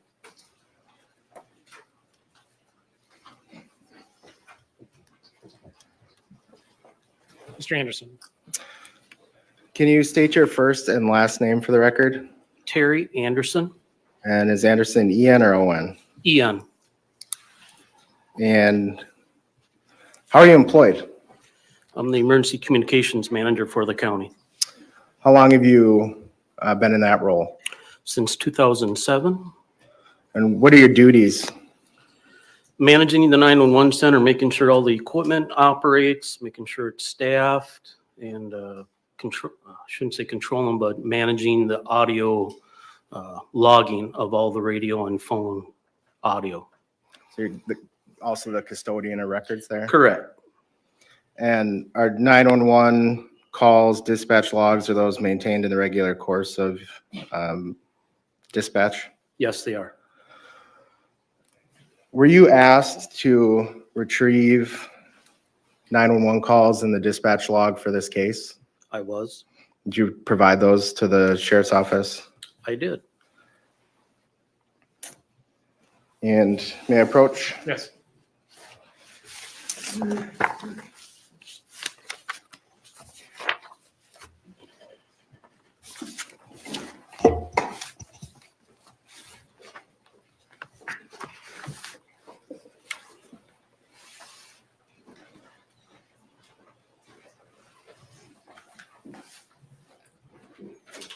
Handing you what's been marked as Exhibit 40. Can you identify what that is? This is the log from the 911 system of all the phone calls that came in during that time frame. Yeah, so he goes through all of the names and how many calls. So basically it comes down to, there was 13 in total. Tatiana rang once, Ashley rang 3 times, Madison rang twice, Tanya rang twice, Emma rang once, Eric rang twice, and I think it's Tucano. I think one of the police officers rang as well. So he basically just goes through the list. So the next witness is John Farrell, who is the sergeant of the Somerset Police Department. So let's have a listen to his testimony at 1:45. There we go. Please face the clerk, raise your right hand. She will administer the oath. Do you swear that the testimony you are about to give in this matter shall be the truth, the whole truth, and nothing but the truth, so help you God? I do. Please have a seat in the witness chair.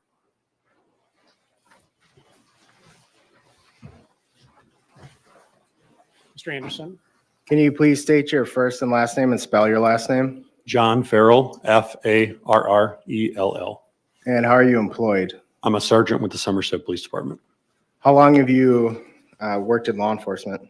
since June of 2013. And do you also have training in first aid or emergency response? I do. I'm currently licensed as an emergency medical responder. And were you working on July 30th of 2022? Yes, On that day, were you dispatched to the Apple River stabbing? I was. What was if you recall, what was the initial information from dispatch? Initial information was people stabbed on the river, possibly one dead. I believe it was 3 victims as we were responding to the scene. And did you head immediately to the scene, or did you have to go somewhere else first? I had to grab a set of bolt cutters out of the PD garage, and then I went to the Sunrise Camp entry and had to cut the lock to get in, and then I went directly to the scene. And is that the Sunrise Camp entry? Is that private property? Yeah. And was that the best access to get to where the incident was reported to have happened? Yeah, there's a road that you can get on off Sunrise Drive in Somerset, and then it'll take you back to where the scene was. And is that a campground that's in operation or no? No. And the owner's given permission for law enforcement to use that when needed? Yeah, we had spoken to him in the past about it. Were you one of the first officers to arrive on scene? I was. And how many officers, if you recall, arrived there originally? I don't recall a specific number. I know as I was approaching the scene, I saw a Deputy Durand come down from the highway, and then Officer Stumo was behind me. And there was also another deputy that was behind me that was at the gate when I opened it. And so can you kind of describe what the situation was when you got to the river? Yeah, there was, I was being flagged down initially by people at the river bank. As I approached them, I saw one guy come out that was holding his side. It was later determined that he had a stab wound on his side that was being directed down into the river where a female was sitting in a tube, whilst bystanders were holding pressure on her left side. When I got down into the river, when I looked at her, I had noticed that I could see what I believed to be her bodily organs outside of her body. Deputy Durand and I worked with bystanders to get her out of the river. During that time, we were trying to determine what was going on. Where's the suspect? There's a lot of information coming in at once, a lot of people in one spot. We were able to get her out. The other person that was there that was stabbed came up as well. I retrieved the medical kit from my squad car, provided some medical equipment to the other officers before I went to the river, and then headed upriver to where the other victims were. And while you were at the river, when you initially got there, were there still groups of tubers going down the river? Yeah. And was there a good crowd of tubers around also? Yeah. Did you know who was witnesses, who were just bystanders, or was it kind of just people everywhere? There was people everywhere. I didn't know who was who. I mean, it was obvious to me who was injured, but other than that, I didn't know who witnesses were, suspects were, what anyone else's involvement was. Did you have a body cam on? I did. Does your body camera indicate the date and the time of the footage on the bottom of the screen? It does.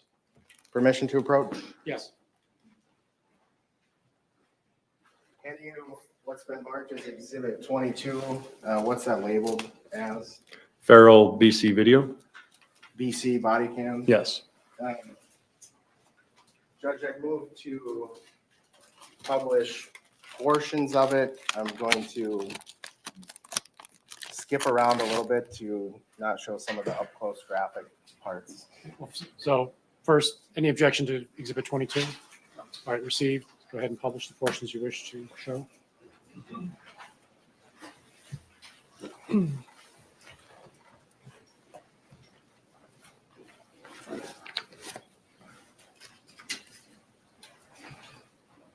Tell us when you're ready.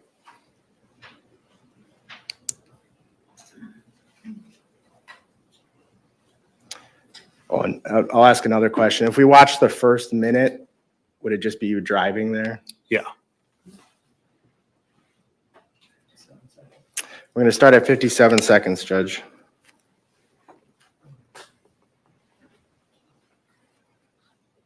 We're going to play to about the 5-minute mark for this first segment.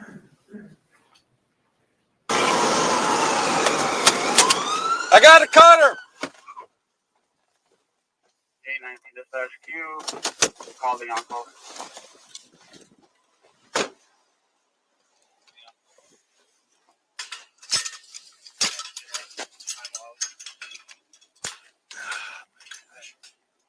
Cut the wrong side of it, of course. There. Slide.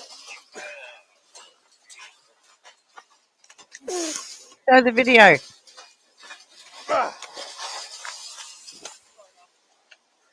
Good enough. When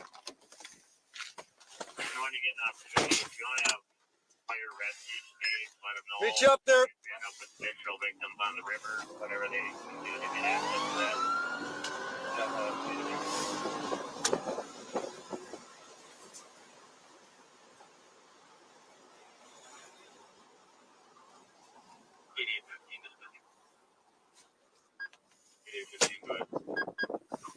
KD-100 will be working on getting the investigators out.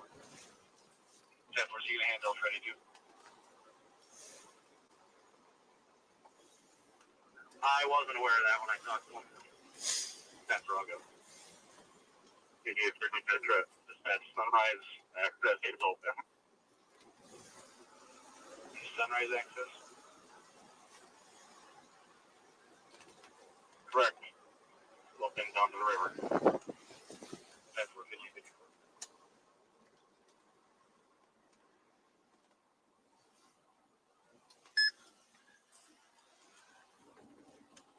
Looks like the bridge that he had to go over. 4502 to get- dispatch should be on scene, just underneath, getting flagged down by people.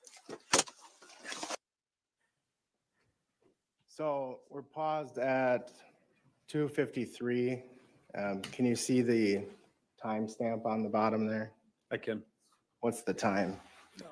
15:54:45, which is 3:54 PM.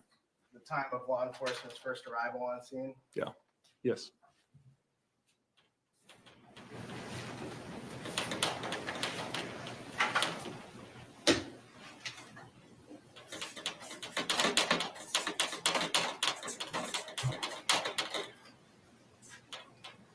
Can we have a screen again, please?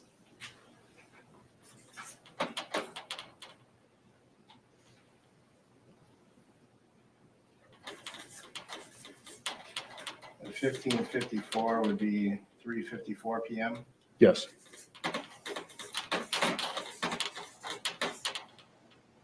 Is that right, what I wrote up there? Yes. We're gonna keep playing until about the 5-minute mark.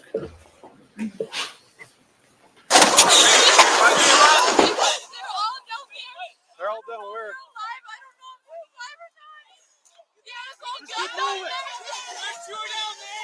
We have to take the river down.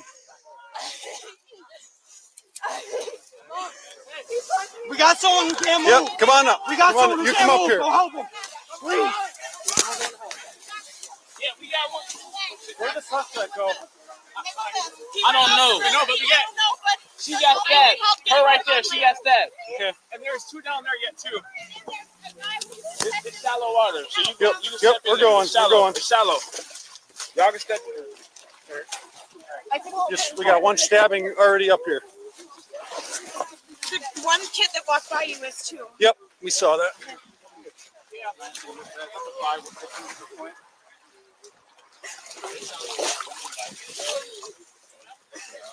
Okay, she got a knife on you?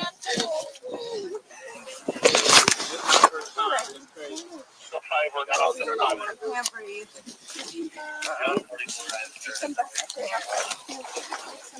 I can't breathe. Gotta go one more cut here. Yep, keep holding pressure.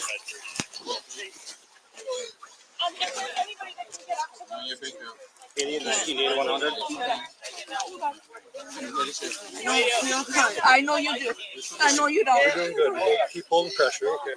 The helicopter is overhead and Fulton.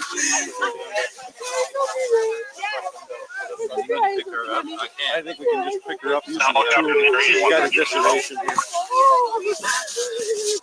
The bridge. If you could start a helicopter, Get this underneath the tube and lift one up. going. Yeah. She got guts.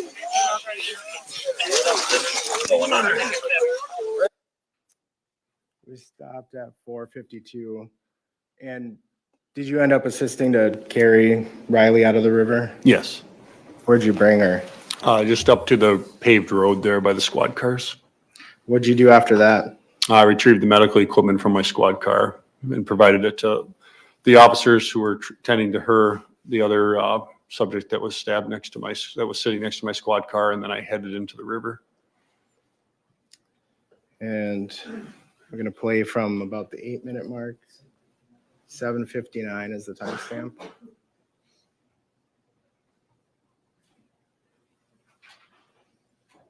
We have to get your butt up a little bit here. EMS coming here. Yep, yep.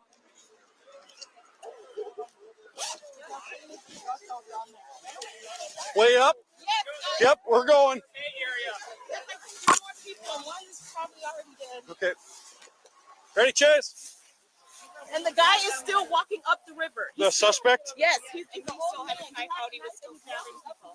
4502 dispatch. We just received information. Suspect still has the knife and heading upriver on foot.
4502 dispatch. I'm just getting up to 06.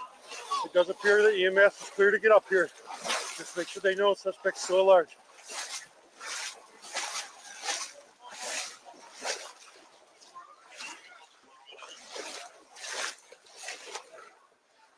We got officers up there at our entry point. If we can get a boat, that'd be great.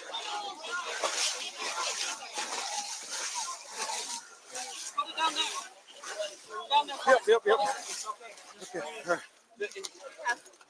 Seals. If you need a seal. Yeah, I need just got to everywhere. Okay, yep.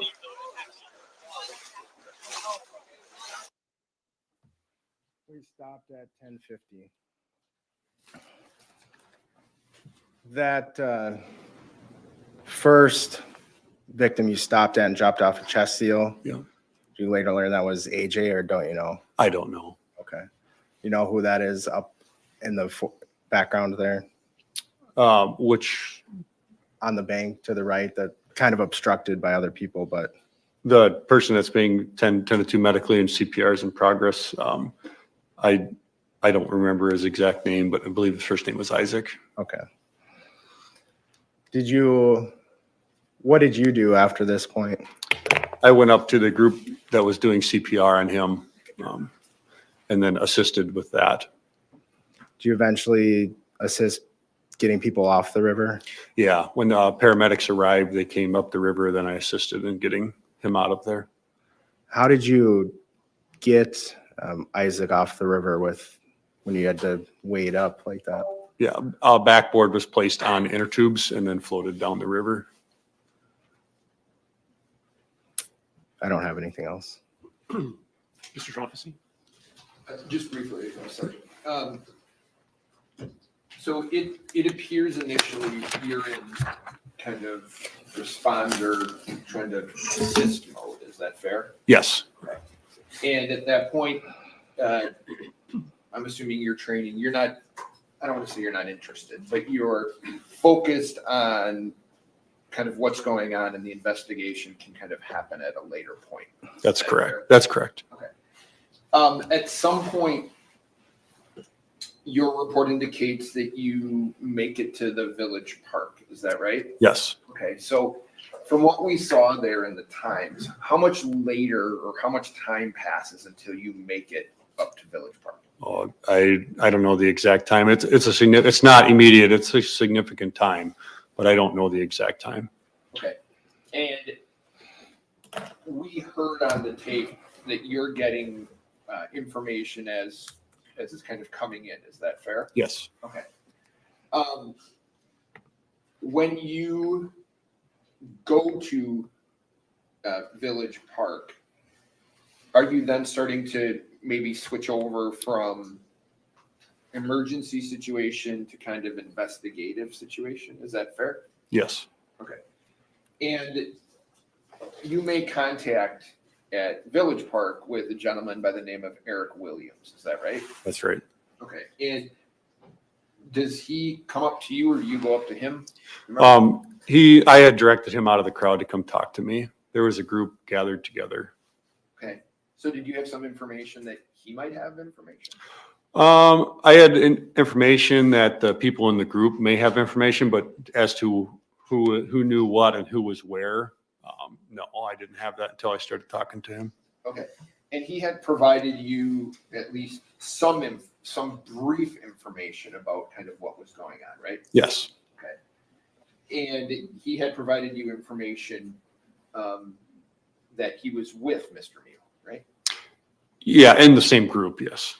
And he had provided you information as to kind of what Mr. Miu was doing. Yes. Previously, right? Yes. Okay. That he was looking for a phone, right? That's correct. Okay. At that point, do not take this as critical. At that point, you don't have any other information as to what had actually happened. Is that fair? Oh, what I mean by that is, I know you saw people that had been injured, but how they were injured, the circumstances surrounding that, you didn't have that information, right? Some of the witnesses on the scene had mentioned stabbing, that's what had happened. But other than that, no. Okay. And you, locate tell me if this is fair, you locate various pieces of what may be physical evidence. Yeah. In your mind. Yes. And that was a shirt and a pair of swim goggles. Yes. Okay. Are the goggles like you would see, are they snorkel goggles or are they goggles like a swimmer who's competing? I don't remember exactly what they were. Okay.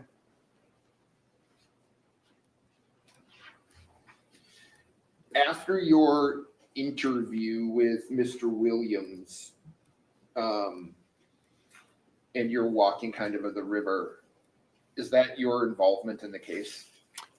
Yeah, that's the involvement. Yeah, I was, well, I had been given a ride back, and that's when you said, when I assisted with finding the evidence in the river, the t-shirt, the goggles. So there's that space between Village Park and where the incident actually had occurred, where I initially responded to. So I had gone from there back to that spot, and that's when I assisted in that searching where I found the t-shirt and the swim goggles.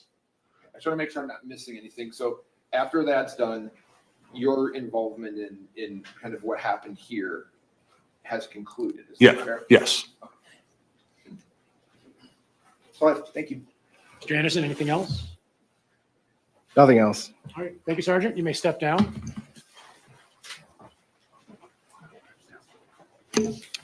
Who is the next witness? Chase Duran.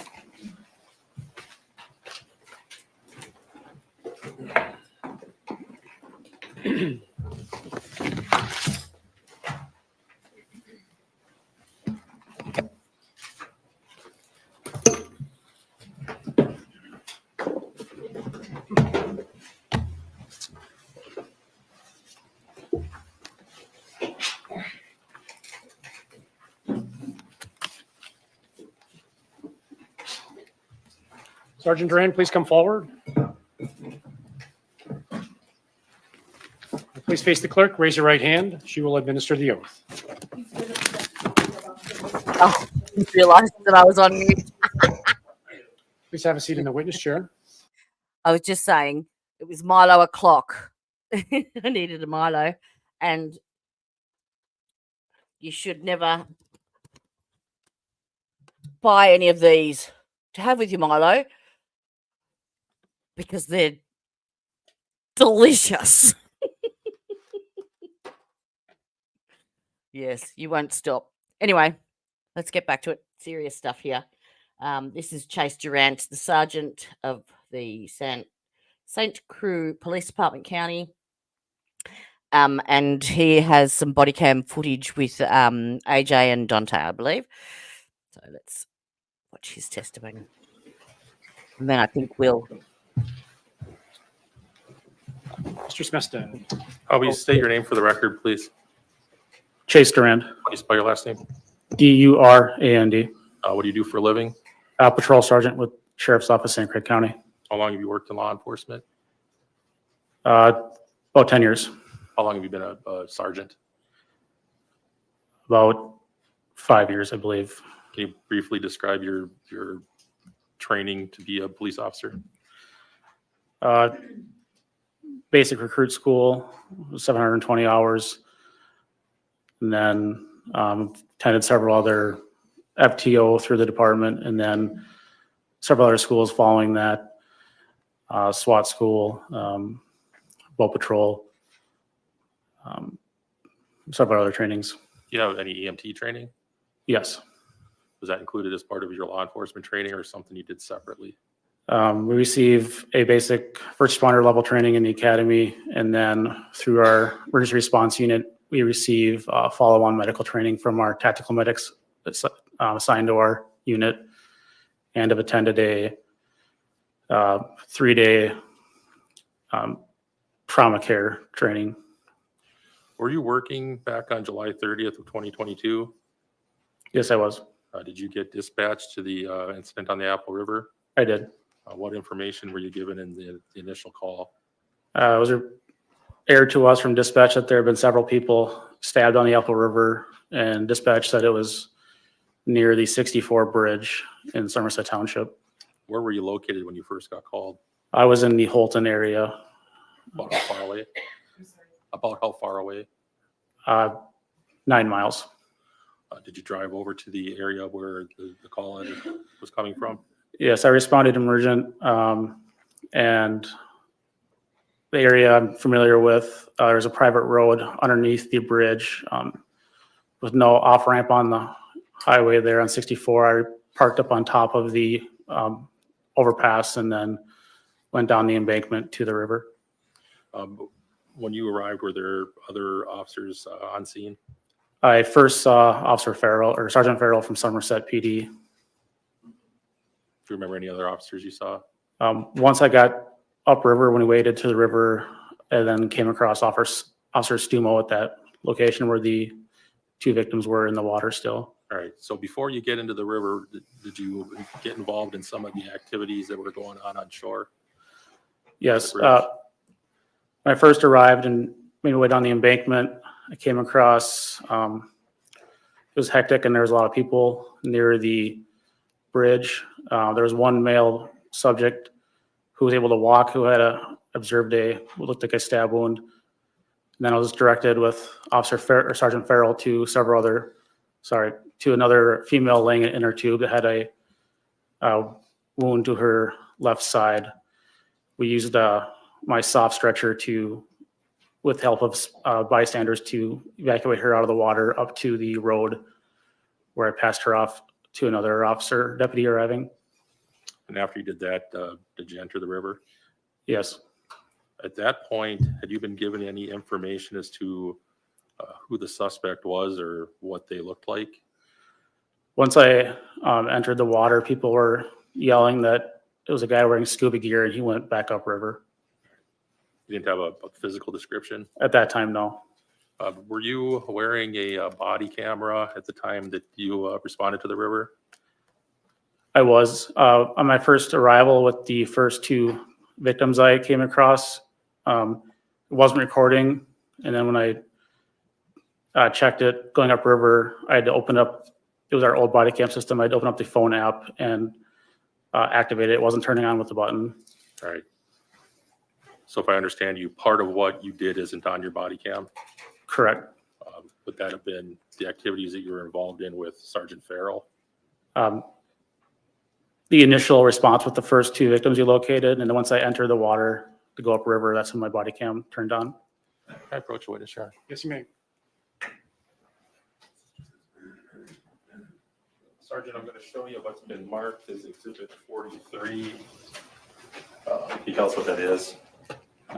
Flash drive. And how's it labeled? Durand evidence with 43 on the. Does it say BC at the top? Sorry. Durand BC video. And BC stands for? Body cam. I'm going to ask move permission of 43 and ask to publish. Any objection to 43? Exhibit 43 is received. Go ahead and play it.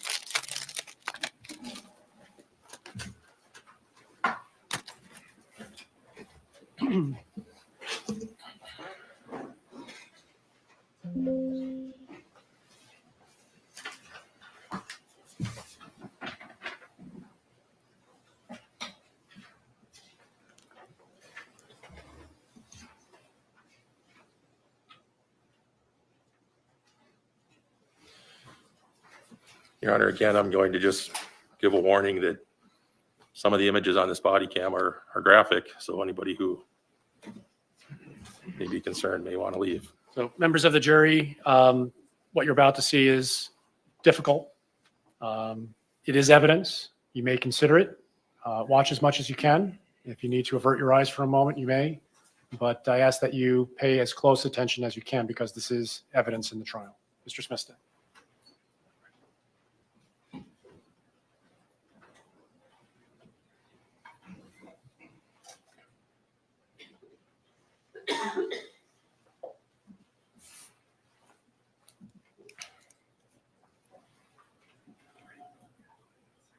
We're going to start at the 29-second mark. We're ready.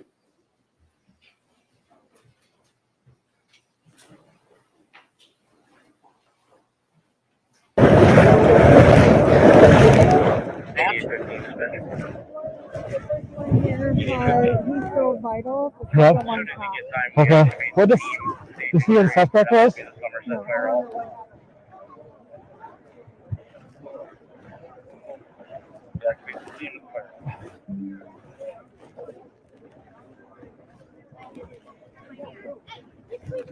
I don't know what's there. Okay, hold it. Do you have guns in there? Do you have guns at all? Yeah. Okay. Have them hold it. He'll hold it. AJ, you hold my hand. Squeeze my hand, man. Squeeze my hand. So good, AJ. You're doing so good. So good. Squeeze my hand right now. Squeeze it. Squeeze it. Right now. Right now. So good. So good. So good. So good. Okay. You're right here. You're right here. We're right here with you, okay? We're right here with you. You hear me? 29 to 19.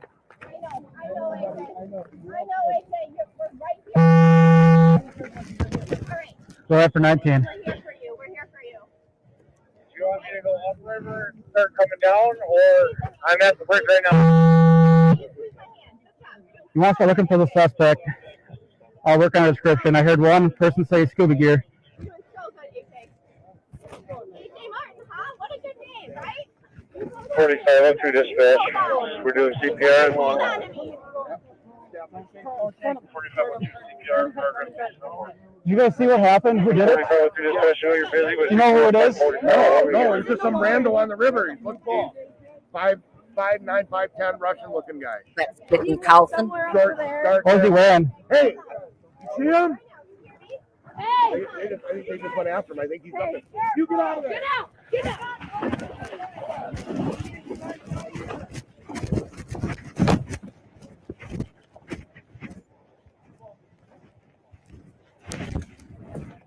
Hey, where are you guys going?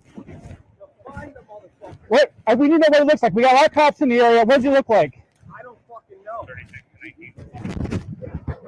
Hey, we got a canine coming. We can't track him if you guys tear up the whole central. 36. What's our furthest downriver casualty point? He's basically just told the young guys that were looking for Nicholas to get off the trail because they're bringing canines in and they'll throw him off the scent. 64 bridge. Plus, you don't want vigilantes going off half-cocked with someone that has stabbed 5 people. Just saying. 10-4 believed to be going downriver. I can head straight down there. Negative. Suspect went into the woods at the initial location, a quarter mile upriver from the 64 bridge.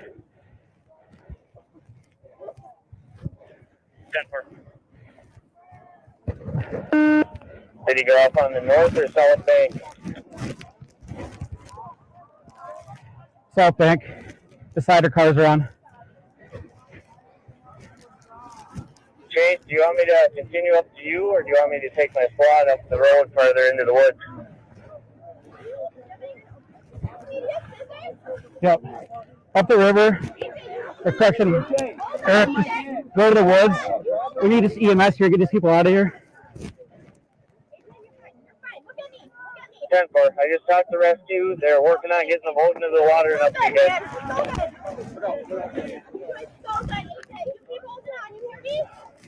Okay. Great. And what are you holding, Pam? 21 to 29. Careful, please be careful. The road is the up along the riverbank. If you can get guys, Wash it out, buddy. head that way. The road isn't that far from the river. You can see here that's AJ who is laying on his back there and they're tending to him. And Dante is also, he's been stabbed, but he's not paying any attention to that. He's by his mate's side. He doesn't even ask for any help. And his dad testified that there was no way you would tear him away. So. Leave that there, okay? Just leave that there. AJ, you hold on, okay? 10-4. You'll have to squeeze past their squads and stuff. Copy. I'll point that way. What the suspect wearing? Swim shorts, clothes? Swim shirts and a t-shirt. Okay. A white t-shirt. I know, he had a t-shirt on for a pot belly. Older man, older man. He's in his 50s, 60s. He just has a knife. 46 to 29. Good. AJ. I'm just coming through the ridge. Guys, hold pressure on his stomach. Perimeter. Hold what? Pressure. Yep, I'll go to the end of the Sunrise Trail and we'll link up there. 8819 dispatch. Suspect information. 8819, go with the suspect. Being told a white male, swim shorts, shirtless, armed with a knife, possibly 50 years old. This person described him as Russian looking.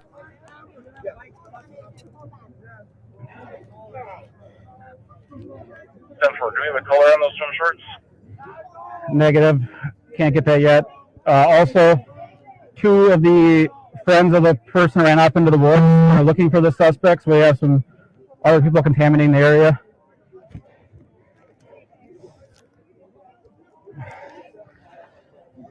For adult male, approximately 50 years of age, shirtless, wearing unknown color swim shorts with a knife, and 2 friends of victims are out looking for the suspect as well. 1608. 8019 dispatch. 8819. Disregard. Where did the suspect go into the woods at? I didn't see that. I had This way. We have a canine coming. get stabbed. Yeah. I'm sorry. I know. I saw him before the fight started. I have a rag. I don't know how much it's going to help, And then he but if it's going to help anybody, Okay. if you want to apply with another rag.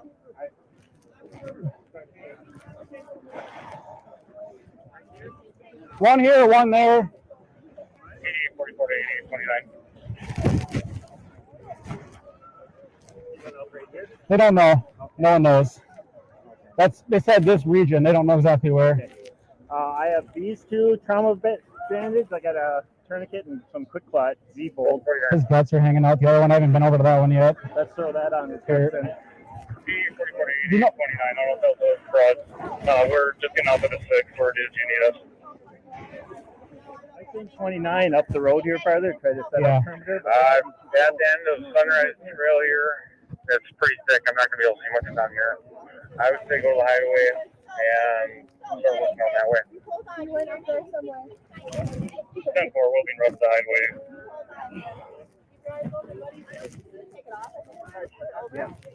He's 26 dispatch, 10-3, want to know if number 7? Here we go. You're 26 drop. Hold on to me, okay?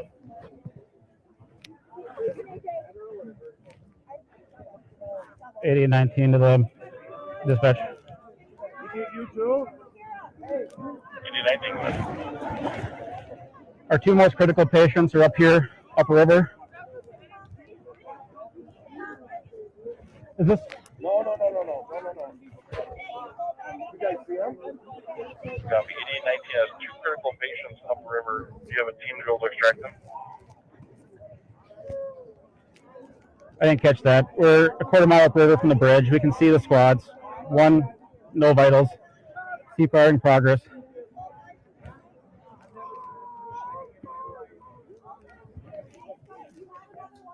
10-40-19. I believe I have EMS in the area. Do we have any helicopters en route for Lakeview or Lifelink? Affirmative.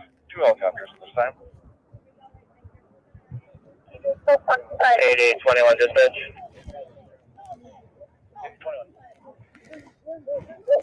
About a 1/10 of a mile upriver from the bridge. We have a male suspect with a abdominal stab wound and a laceration to the leg. We have another male subject with a lateral slash across his abdomen. And we have 1 subject with a stab wound to the chest. CPR in progress. Central 3 victims, 1/10 of a mile upriver. Leg stab. Open abdomen and a chest stab. CPR in progress. I'm annoying. 16-80-19. Go ahead. Do we need additional agencies to assist with perimeter? Yes. And I don't know. State Patrol's helicopter was in the area from Minnesota. I don't know if that's something we can utilize.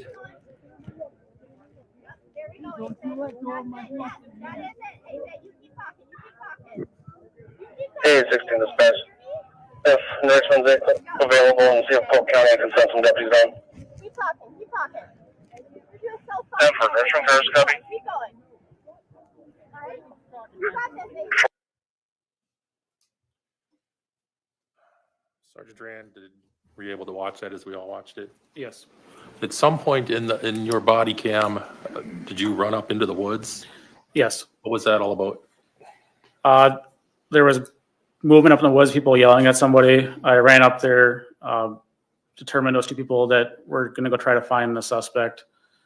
I told them to come back due to us having canine coming, not to mess up the scent for the dog, and then confuse the perimeter or any type of aerial drone or helicopter assets coming to assist searching.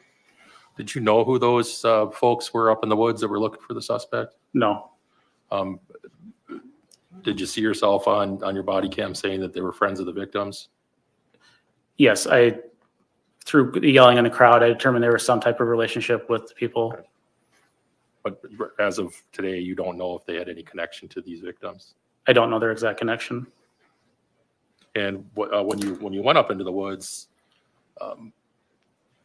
you asked one of the people up there what the victim or the suspect looked like? Yes. And what was his response? He didn't know. So it appears that from your body cam, at least, that you were coordinating the response to this incident? Yes. Is that part of your duties as a sergeant? Yes, it is. At the same time, were you trying to get any info you could gather about who did it? Yes. And you were able to get some bits and pieces of that information? Yes, there was a lot of information being thrown at me or people yelling, but the one person I had talked to in a yellow shirt had the most amount of information about the suspect. Were you also in the process trying to set up a perimeter to make sure that the suspect didn't get away? Yes. At some point. All right. We'll end that there because that's just about the end of his testimony. All right. So let's see where we're at. Day 4. We did all of day 3 and we've done 1, 2, 3, 4. So we've just seen Sergeant Chase Durant's testimony. So tomorrow we'll pick up where we left off at Levi Stumo, who is he's also a police officer, but formerly at the Somerset County. So we'll start with him tomorrow. All right. Now I just wanted to show you, if I can bring it up. Where did I put it? A little preview of one of the trials that are coming up in July. I've got another one just before this one, which is, I'll find out when the date of the trial is the status hearing's on the 16th. So that's the Treehouse murder trial, retrial, because there was a hung jury in January. And so we're still waiting to see if there is going to be a retrial. Hopefully that answer will be forthcoming on the 16th. But in the meantime, have a look at this one. Man is facing murder charges after he allegedly lined up his 3 young sons and shot them execution style. According to authorities, a woman called 911 on Thursday shortly after 4 p.m., screaming her, quote, babies had been shot. According to a press release from the Claremont County Sheriff's Office, the children aged 7, 4, and 3 were allegedly killed by their father, 32-year-old Chad Dorman, who reportedly told police that one of his sons tried to flee, but he, quote, hunted him down and shot him. Yes, it's a horrible, horrible, horrible tragedy. The 3 young boys. I will give more updates leading up to the beginning of the trial, which begins on the 8th of July. But yes, just heartbreaking. Absolutely heartbreaking. So, QZ,